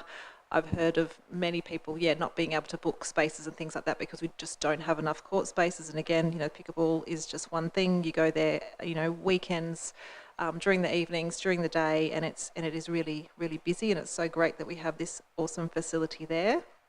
And also just, the economic benefits arising from local employment and players living in the area. In regards to the things in the finance and any kind of risks there, Councillor Glade Wright asked some great questions around the reversionary clause, but also for the public, the cost of constructing the facility, including any associated support infrastructure such as car parking, will be met by the state government. Council's contribution to the project will be provided to provide the land at nil consideration, with the state government owning the asset and meet all costs associated with its insurance, maintenance and operations. And I understand, if I'm correct, Mayor, that there will be rates paid as well once it's all built and going ahead. Is that correct? Mr. Smee. Through you, Mayor, that is correct. It'll be the title will be owned by the state government and rates will be payable. Thank you. And just checking, I'm sure that will follow the process of submitting a DA and all that kind of thing. Correct. And in regards to, you know, the elephant in the room really around the loss of the asset that is actually there, can we just talk, can I please just have some information from staff in regards to the concerns that have been raised in the submissions, noting that we've also, you know, received a lengthy email as well from a community residents concerned around this, the process, what's happening with the club, and in regards to just conversations as far. Yep, just before I hand over to Mr. Smee, I am aware that the staff have been actively working with the club. They've met with them and spoken to them, I believe, more than once. And we have been searching for another alternative location for them.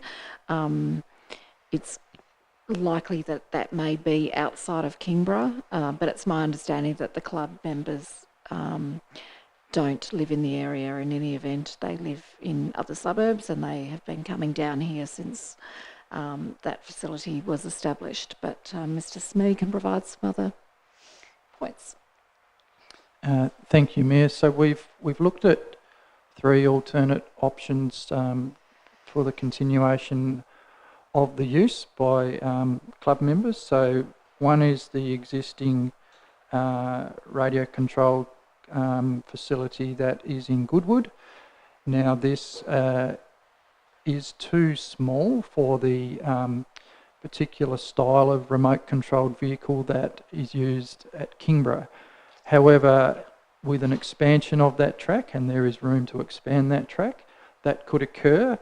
And we've had some discussions with the Glenorchy City Council around the future of that track and the potential for those 2 clubs to merge.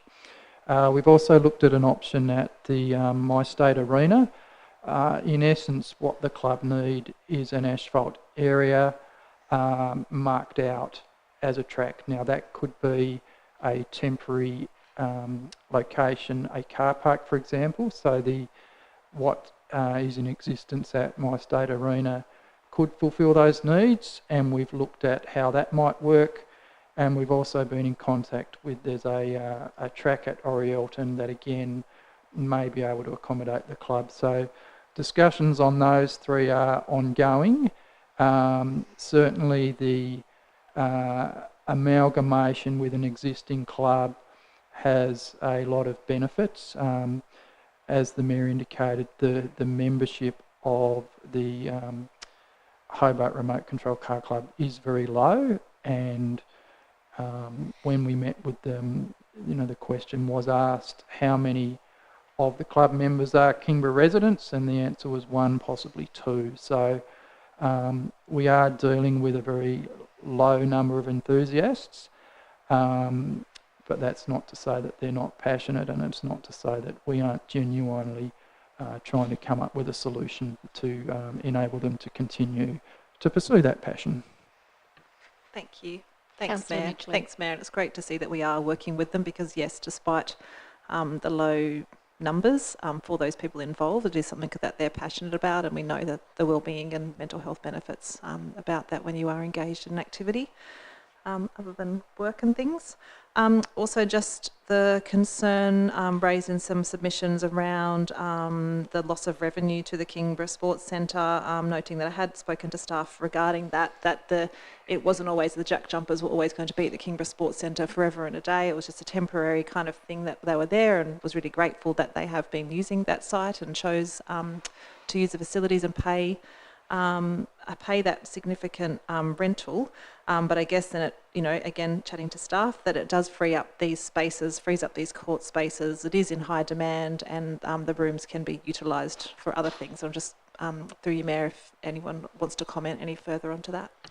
Look, I'll just add that you're correct in that it was only ever going to be, I think, initially a 2-year term. And then when it became obvious that there was no progress on the high performance centre at Wilkinson's Point, the Jack Jumpers extended the arrangements with us at the Kingborough Sports Centre. That's been a great bonus for, I guess, the revenue of the sports centre, but the other side is then, of course, that there have been courts that have been tied up exclusively for them during the week when there are other growth sports, as already been mentioned.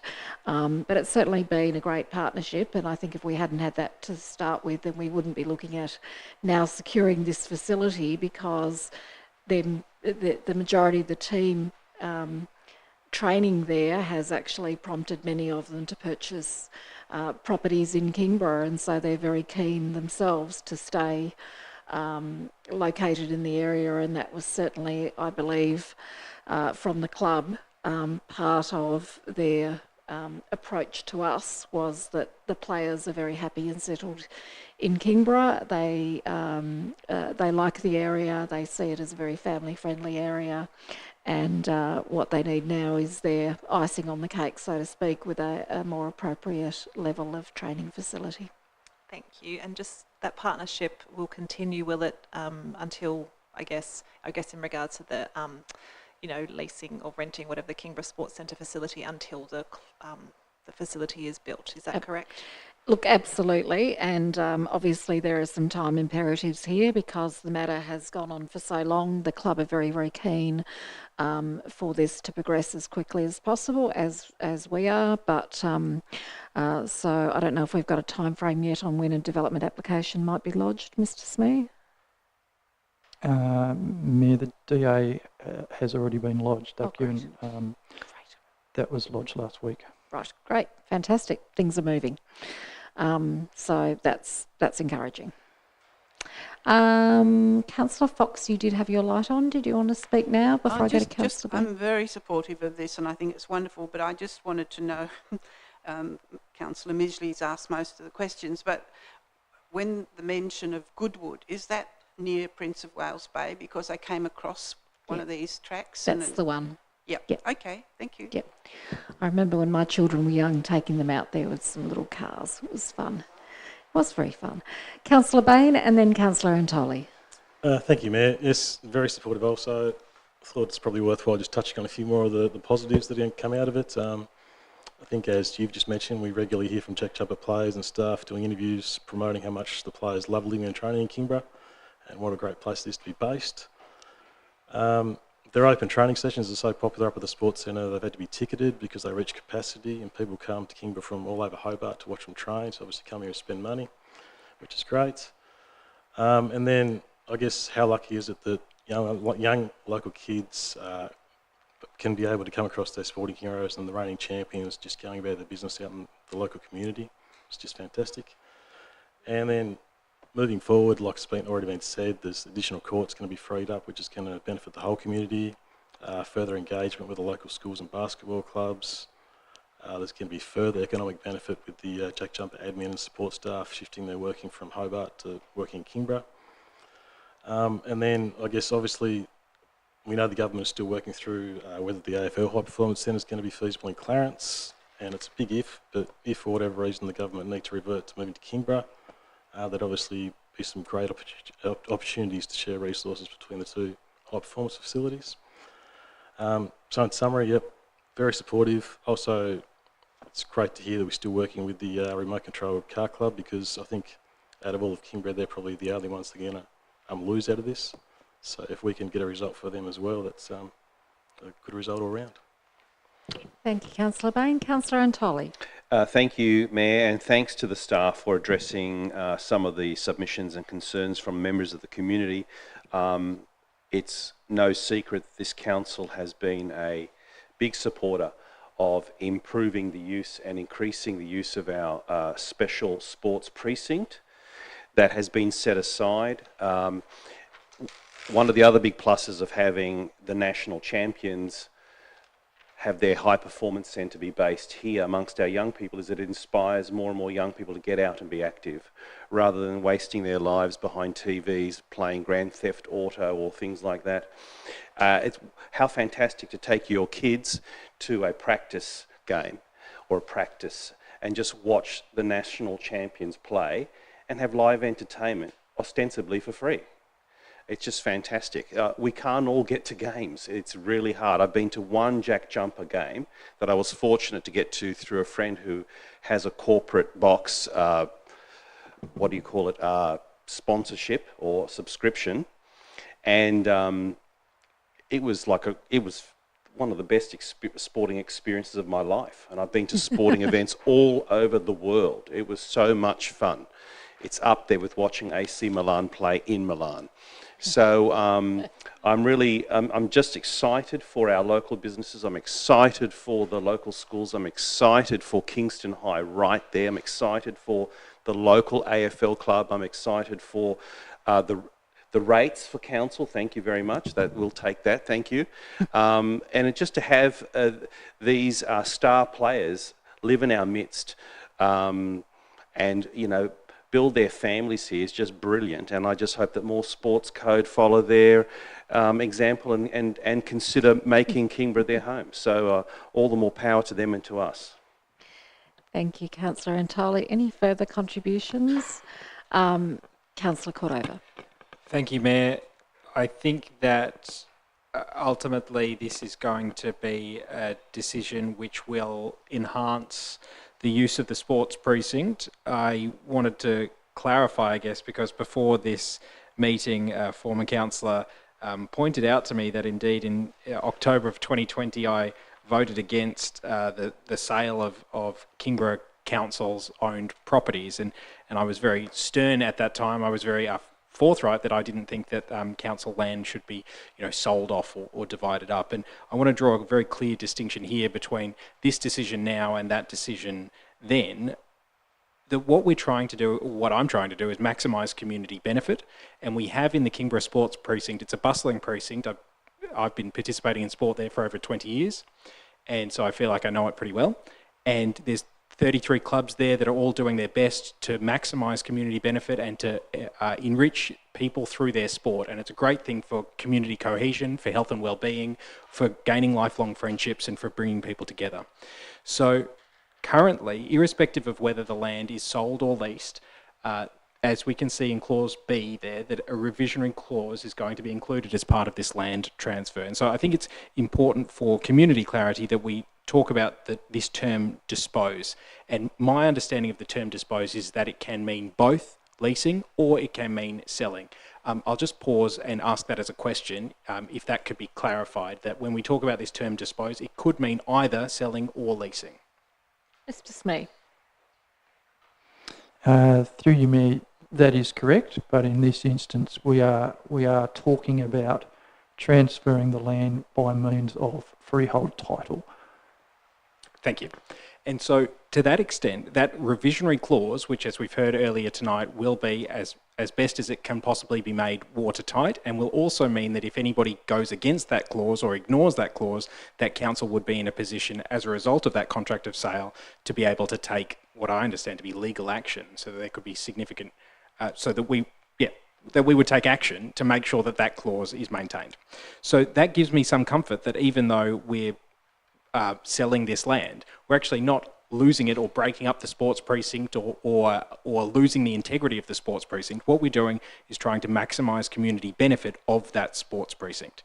It's a shared space that's utilised by families far and wide, and the reality is that because the bulk of it is paid for by Kingborough residents, I think the bulk of the benefit should be for Kingborough residents. So I'm pleased that we are supporting the Hobart Radio Controlled Car Club.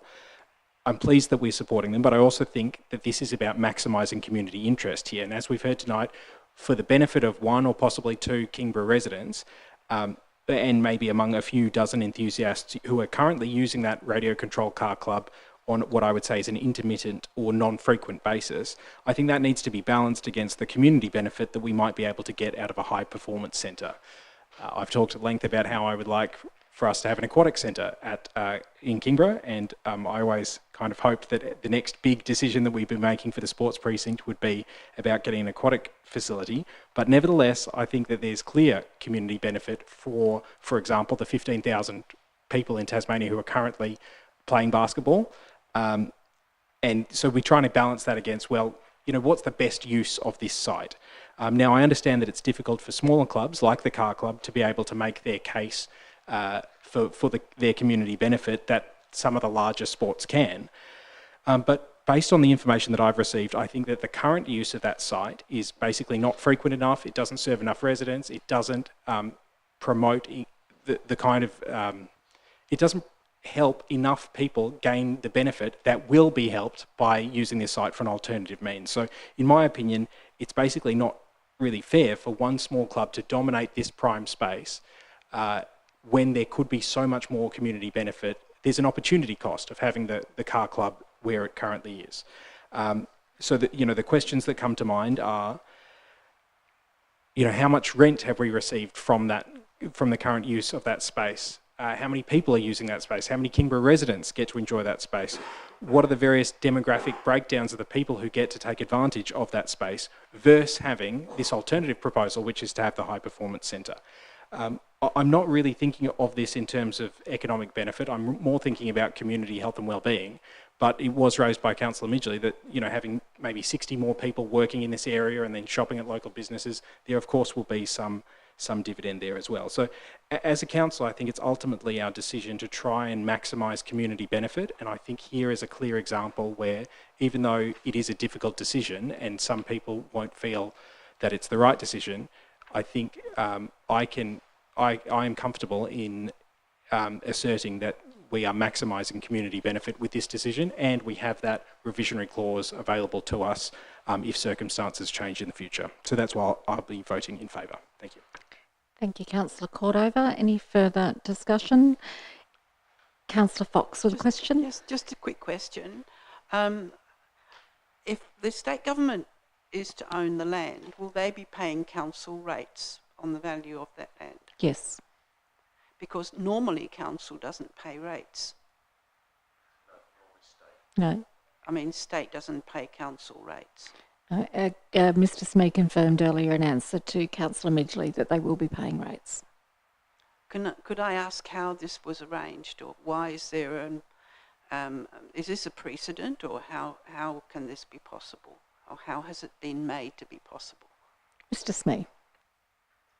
Through you, Mayor, it's certainly been our expectation in our discussions that rates would be payable. So I can't give a guarantee that they will be, but it's certainly our expectation that that would be the arrangement. I hope we've got that in writing. Mm. Yeah. Thank you. Thank you. Any further discussion?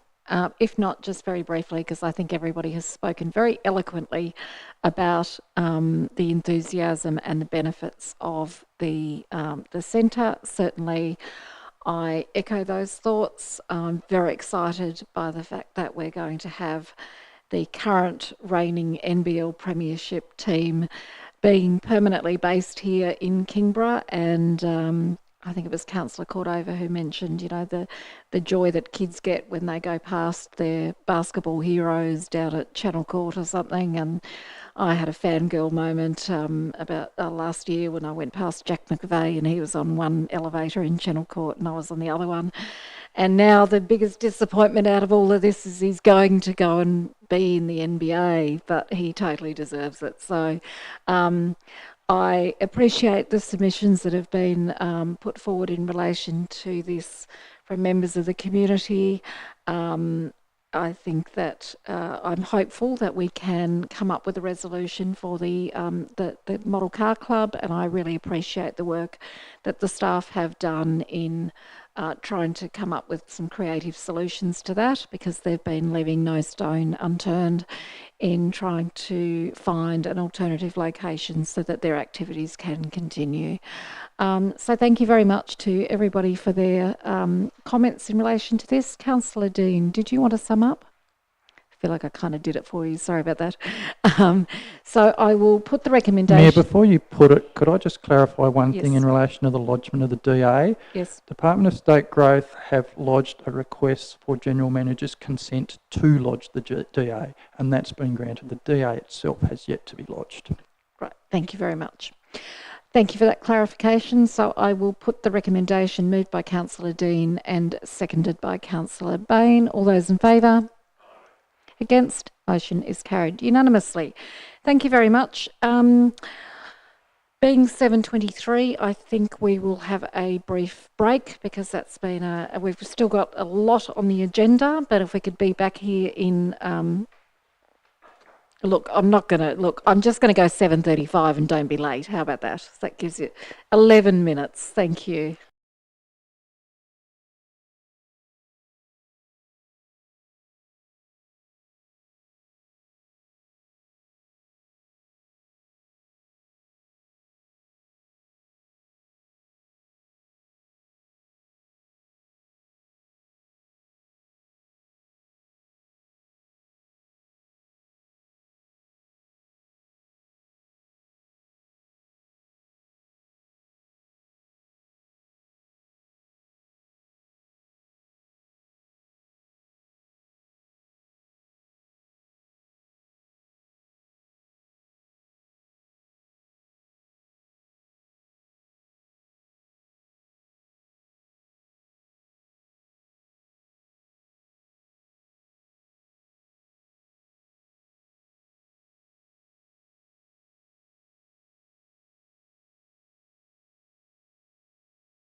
Thank you very much. Welcome back, given it's 7:35. We've had a little break. Thank you to those watching along at home for their patience. And could we have a bit of quiet, please, as we've reconvened?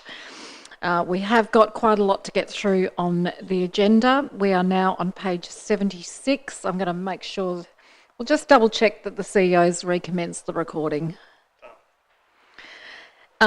So we're page 76 with a recommendation on page 77, and it's the Multicultural Action Plan. I'm looking for a mover and a seconder. I've got a mover in Councillor Antoli and a seconder in Councillor Midgley. Councillor Antoli. Thank you, Mayor. It's a pleasure to move this item on our agenda.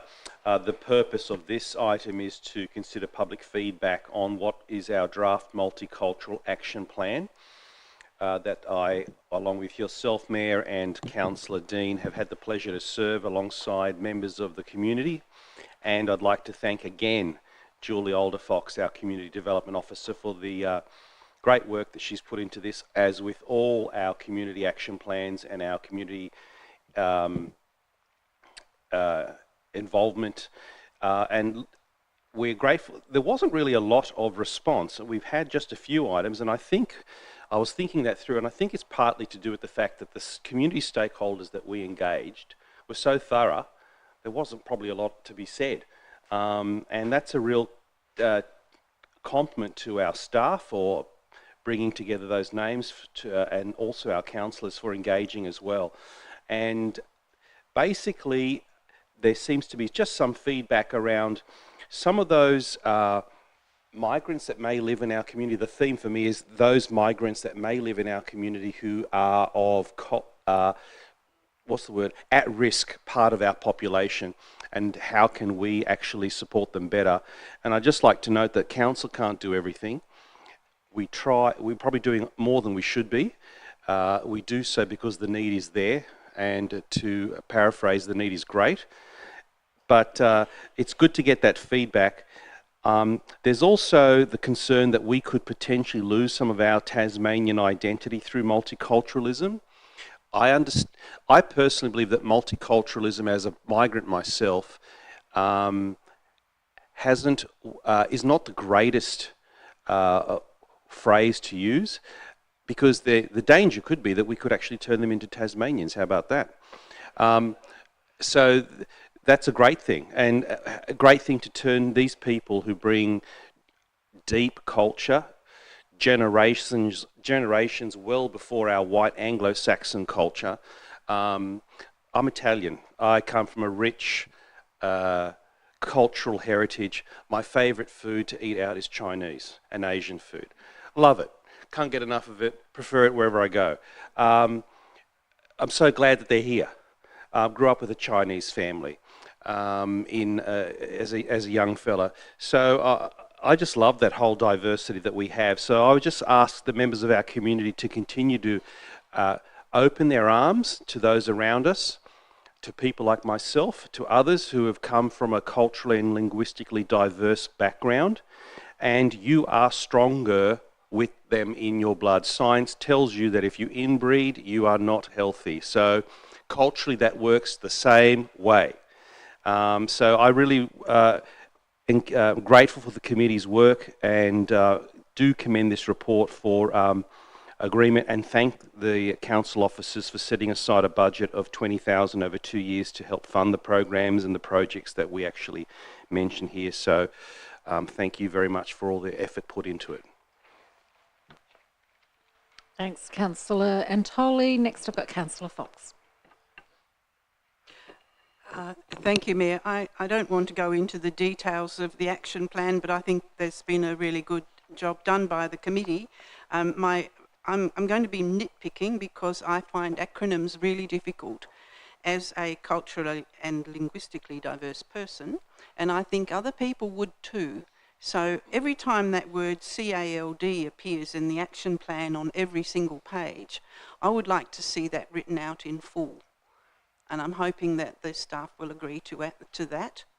It's the only acronym that's used, and I think it's probably the most significant part of this document that is so important, as Councillor Antoli has just said. And that's a question. It's kind of, I can't tell you what to do, but yeah. Thank you. I noticed that it is mentioned, it is written out in full on page 4 of the document. Yep. But you're suggesting that it shouldn't be. Yes. It should be in full every time. Yeah, because it's a really important summary of what we're doing and what it's all about, and just to have one acronym in there, I think is you don't want to go looking for what it means if you're linguistically diverse. Happy to take that on board. Yep. Yes, we can certainly consider that, yes. Thank you. Anything further, Councillor Fox? No. Other contributions? I'll just make a brief contribution before I go to you, Councillor Cordova, because I know many of you spoke when we had this before Council on I think it was the 17th of June, and I was not here for it. And I wanted to say firstly thank you to those councillors who, when they did speak, acknowledged that I was very passionate about this and that I was sorry that I wasn't here at that meeting to be able to take part in that debate. I appreciated your comments in relation to that, because I have been very passionate about this, and I think the working group, the advisory group that we established, of which Councillors Antoli and Dean were members, worked very effectively together to develop this, to consider the survey, and to really share some very personal stories along the way of their own journeys. So we are going to be launching this next week. We've invited a number of members from obviously the advisory group and members of Parliament and all councillors and other people within the community. And I hope that that is going to be a little celebration of this, because it is historic, and that it is the first time that Kingborough Council has had a multicultural action plan. And when I did look around the other councils while we were undertaking this process, I was really surprised how few do actually have plans of this kind that recognise the diversity within their own communities. So I think we can be very proud of the fact that we're adding one, and it has been born out of looking at how diverse our community is now in a multicultural sense, and it has changed significantly since I first moved to Kingborough in 1990 from recollection, where everybody was pretty Anglo-Saxon, and there was not a lot of obvious diversity amongst our community, and that has changed, and it's changed us for the better as a community. And I think there are, as this document, as the strategy shows, it's about celebration, but there's also some work that we still have to do in relation to educating a small section of the community who unfortunately haven't quite embraced multiculturalism as I would have hoped. And I've always said that I'm very passionate about wanting to be the lucky person who's the leader of this council, but also leading a caring community.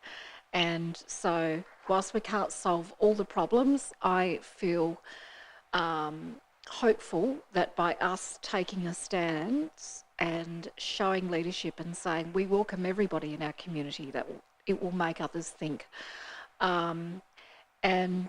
So I really appreciate the work that has gone into this by the members of the advisory group, because it was fairly time consuming asking them to attend meetings when they'd been to work and coming in the evenings for quite a few meetings, sharing their stories, the 257 people who took the time to engage in the survey and also share some of their own personal experiences. I really appreciate that, and so I have great pleasure in also echoing the other comments this evening and endorsing this, and certainly looking forward to the launch next week. Councillor Cordova. Thank you, ma'am. I too am looking forward to the launch next week, and I'd like to echo your thanks to the Kingborough Council Multicultural Advisory Group, also the staff involved and the community for their participation in this consultation process and the considerable work that's been done around that. Also thanks to the amazing Mrs. Sajini Sumar for her commendable work bring these issues to Council. I think that I just wanted to briefly talk about the intersection between this multicultural action plan and Council's strategic imperative and Council's strategic plan, where we talk about wanting a safe, healthy and connected community. A council that engages with and enables its community, an inclusive community that has a strong sense of pride and local identity, and a resilient community with capacity to flourish. I think it's always wonderful that we celebrate the wins, and so these emerging themes from this report, celebration, communication, inclusion and education and improving outcomes, there is a natural tendency to want to sit on the celebration and talk all about the celebration. It's critically important. But beyond that, I really want to have a clear focus on the inclusion and education aspect of things, and also the communication and improving outcomes aspect of things. So something that came out from the survey to me was things like access to healthcare, access to GPs, things like feeling safe in the community, and what does safety mean to different cohorts? So, you know, a stronger police presence may mean a feeling of safety to some people, and it may be the opposite for other people, and that depends a lot on things like the social determinants of health and things like community cohesion and things like you know, the experiences that people have had with racism or with discrimination or bias or feeling unsafe in the past. So I think we just need to be open-eyed and talk truthfully about what different people's experiences are, and know that because we're not a homogenous group, and that's really exciting and wonderful and worth celebrating, it also means that we need to take the time and the care to really understand or try and understand people's different life experiences and be sensitive to those. So I really endorse the fact that Kingborough Council is treading down this path and going down this journey. It makes us a more inclusive group, but it also makes us a community that has a stronger sense of pride and local identity. It is both of those things. There's a beautiful duality there. And so thank you once again to everybody involved, and I look forward to that launch. Cheers. Thank you, Councillor Cordova. Councillor Dean. Yeah, look, there's not much to add. So many good things have already been said. I spoke on this last time when it came before us, when we released it out to public comment. But, you know, look, I will just say again that I hope that we can become a much more welcoming municipality and become well known for our inclusivity.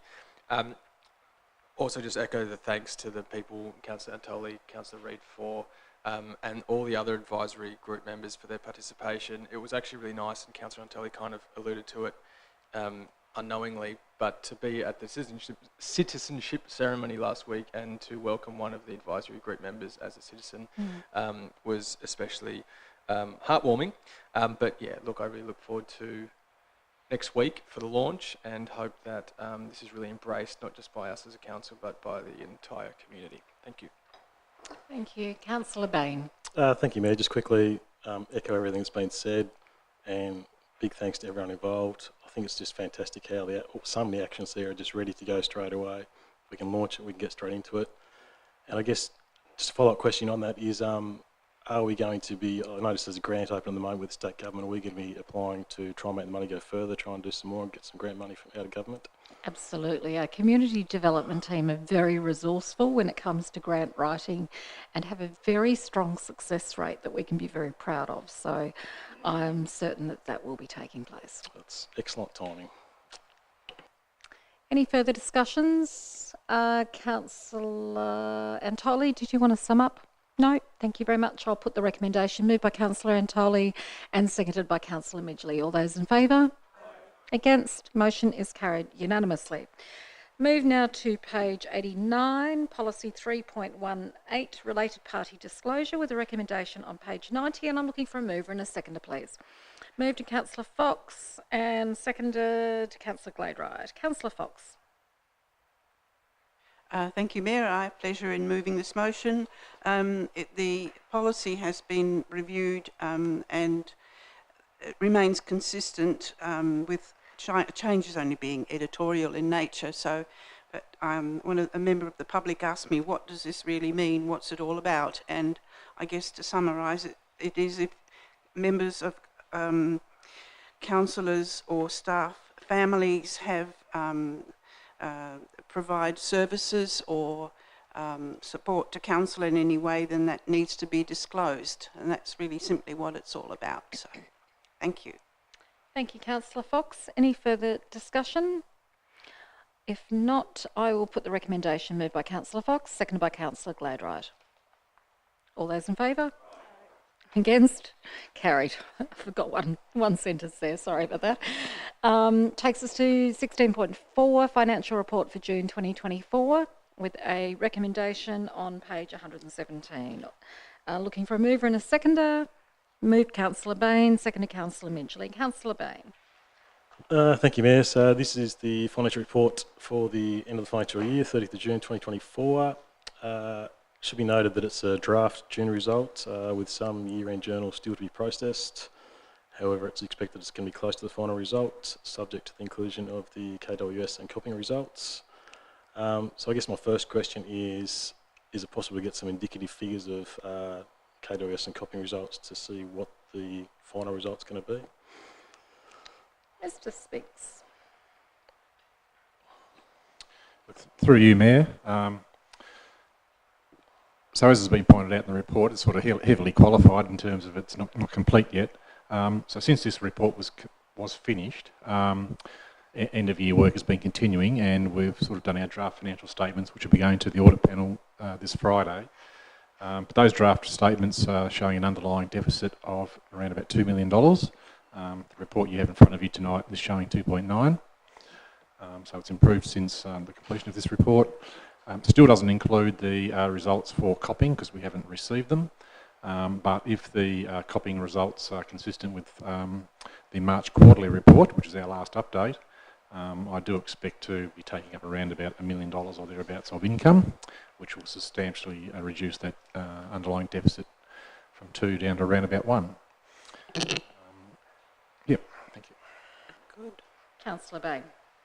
Thank you, that's good news. The other major shift I saw from the previous month's forecast to this month's is the employee costs at $672k overdue due to the year-end accruals, with $350,000 of that being to do with infrastructure, reserves and transport. Would it be possible to get a bit more information on, I guess, what those employee costs are? Would they normally be forecast, or has it just come out of the blue? Mr. Spinks.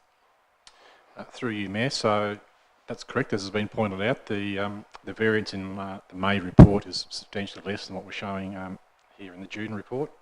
And the primary reason is just that the end of year adjustments that have been done. So we had to take up a larger accrual for this year for salaries and wages unpaid. So in other words, the number of days from the last pay through to 30 June was larger this year than last year. So that gave rise to a larger accrual. We've also done the end-of-year employee leave provisions calculations, and they've resulted in a little bit more than what we expected, or expressed in the reverse. Probably annual leave and long service leave taken during the course of the year has probably been less than we expected, so the provisions have increased. So that's probably the major reasons giving rise to the variance. The variance also includes, although this has been sort of in the results for many months now, CEO recruitment costs as well, so that they were unbudgeted, of course. Councillor Bain. Thank you. So in summary, it's a big deficit, and as the report states, we know we've got a lot of work to do with the long-term financial plan to work towards wiping off that deficit. So one step at a time, but yeah, we're on the right track. Councillor Cordova. Oh, sorry, beg your pardon. I think Councillor Antoli, you were next. No? Okay, Councillor Cordova and then Councillor Antoli. Thank you, Mayor. Just one question then. It's about just unpacking the transport costs and the unfavourable variances there. My question is, so deterioration in road stock. Obviously, we model that and we have a clear sense. I thought we had a fairly clear sense of the rate at which roads are likely to deteriorate. So just for everybody's edification, I'm looking at page 116, halfway down the page. So I just want to get to the bottom of whether the modelling is correct, or is this due to climate variances that this year is wetter than last year or something, that's why the roads are deteriorating faster? Why do we have this shock, I guess? Mr. Reeve. Through you, Mayor. All the maintenance budgets are made up of a lot of line items, and they will vary each year depending on what might happen in that particular year. In this year, some of the things that have actually sort of hit us has been increased contractor costs, increased traffic management costs, and so they will end up blowing out quite substantially in that situation. So you obviously do the best you possibly can in giving a bit of an indication of what should be spent in each area. That happens every year. And what we do try and do is balance within the program as much as we possibly can. So that's the ultimate goal.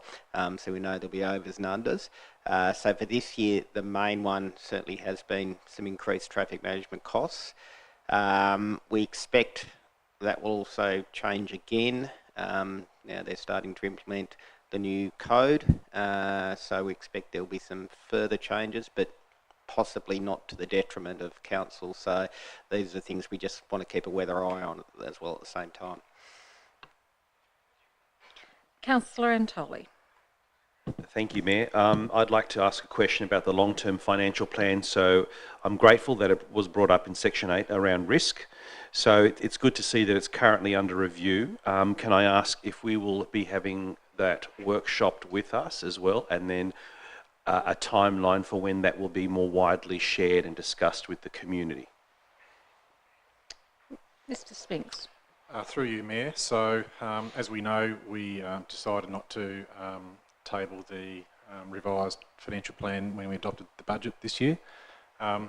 So we're actually having a meeting tomorrow with the exec team to discuss the financial plan and where to from here. And yes, we will be workshopping it before it comes here for council adoption. And we haven't quite worked out the time frame just yet, but we'll at our first workshop we'll work that out. Okay, so can I assume that it will be shared with the community before Christmas, not after Christmas? Mr. Spinks. Through you, Mayor, look, that's probably up to council. A financial plan isn't typically something you go to consultation on, but that's not to say that we can't, but that'll be a decision for council. Thanks. Councillor Dean. Thank you. Just a follow-up question from Councillor Bain. So going into this year's budget, we were originally, forecasting a $2.9 million deficit, operational deficit. Can I just be clear that what you said before through you, Mayor, that we were looking at 2.9 and now we're potentially looking at a $1 million deficit? Correct. Mr. Spinks. Yep, just to explain through you, Mayor. So if you go back 12 months or so, we came into the year with a budgeted underlying result of a very, very small surplus. I think it was about $12,000 or something like that. During the course of the year, as has been reported in all our monthly reports, we've had some variances, and the major one of those has been our depreciation. At the date of compiling this report, the draft result for the year was a deficit of 2.9. Some things have changed since then. As I said a moment ago, the draft financial statements are going to audit panel on Friday. That's showing a deficit of about $2 million. But both of those results don't yet include the results from copying. So since the date of this report was written, some things have changed and more information has come in. Councillor Dean. Thanks. I guess that's really helpful. It does just cast some thoughts back to some decisions that were made around rates this year based on somewhat different, I understand, information has since changed, but it was a significant rate increase and it was a big decision, and it does seem a considerable difference. Appreciate that the difference, the information has since changed, but that does seem quite a big variance. Further contributions. Councillor Antoli, a question? Yes, my question is around this concept of difference. So my understanding is we did bake into our forecasting that we would probably get 1 million from copying. The only difference that I'm hearing, though, is the 900,000 shift. From 2.9 to 1. So in the results that have been coming to council each month, that we've put forward several forecast adjustments, one of which has not been copying. So that forecast has not been revised during the course of the year, but I think we've always been expecting, based on their results for the last couple of years, that their result would substantially exceed what we've budgeted for. And as I say, their results to the end of March bear that out, and we eagerly await the final results for June. If I may. Yep. So what I'm hearing is that, correct me if I'm wrong, so I'm trying to paraphrase what I've been hearing. So we're likely to go down from 2.9 to 2, and then with copying, hopefully to 1. That's correct. All right. Can you explain the 900,000, the 0.9? What made that up? How did that shift so suddenly? Mr. Spinks. Oh, look, I don't have the exact details here. Simply suffice to say that, as I say, since this report was finalised, we've been continuing with our end-of-year processes and procedures and adjustments. Yeah. And it just moved from 2.9 deficit to $2 million deficit. So there was no major factor in that 0.9 of a mil? Look, I'll have to go and get the details from the team. Okay, thanks. Any further questions? Councillor Bain, did you want to sum up? Just to thank the author of the report. It's a very detailed report, a lot of information, so appreciate a lot of work goes into it. Thank you. I'm going to put the recommendation then. It's moved by Councillor Bain and seconded by Councillor Midgley. All those in favour? Against? Motion is carried. Takes us to page 174, appendices, with a recommendation on the same page. I'm looking for a mover and a seconder. Mover in Councillor Gladright and a seconder, Councillor Midgley. Are there any questions? Councillor Midgley. I have to frame this one in a question, but anyway, I just want to say that it's so great around the council. How about you say, can I say? No, but that's yes. Can I make a comment about the yes, the donations that we have made and the long list of donations that we have made in regards to the sporting achievements of people in Kingborough? And I just want to give a big shout out to all of them.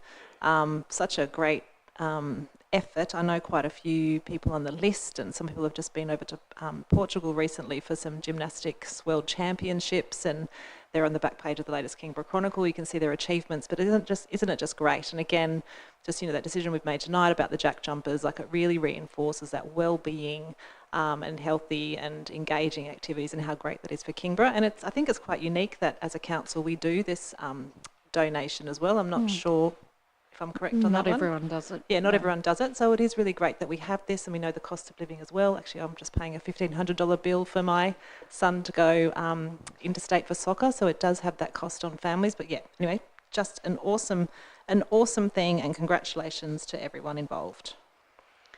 Thank you, Councillor Midgley. That was a lovely question. Councillor Antoli. Thank you. I'd like to follow up on that. And another question? It is a question. Excellent. It is a question. There are a couple of names of people that have received council donations for sporting events that I have encouraged to apply, and they were not aware through their school or through their clubs that they were entitled. It's $150, but it did make a lot of big difference.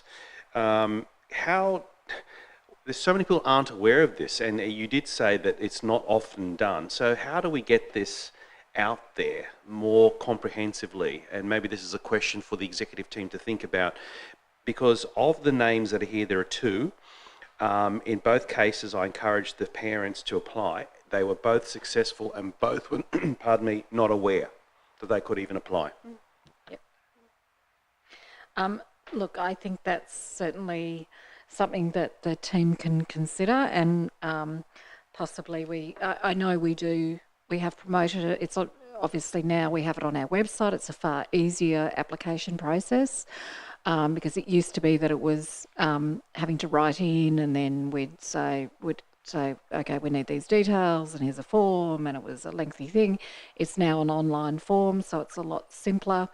But I think letting schools know, because a lot of these things are potentially, through schools, but also our sporting clubs that we have in our community is probably something. I imagine we have a database that Mr. Smee has access to where we could communicate this, because, I've certainly come across people who don't know that they can apply for something like this. And I always make sure that I tell them that not only can they apply for ours, but they should contact every Member of Parliament in Franklin and also ask for a donation. Not anymore. They have a different process. Oh no, a lot of them give personal donations. Yeah, no, personal donations. Yeah, that's a very common thing that an MP will give, $50 or $100 to an individual. So I always make sure to encourage them to do that. But we'll take that on board, Councillor Antoli, because I know we have promoted it on social media, but maybe it's not getting that message quite through. Councillor Fox. Yes, I think it's amazing looking down this list at the variety of applicants, and especially recording the School Citizen Award that go to all the schools. But I guess I don't recall ever seeing this published before in the council agenda.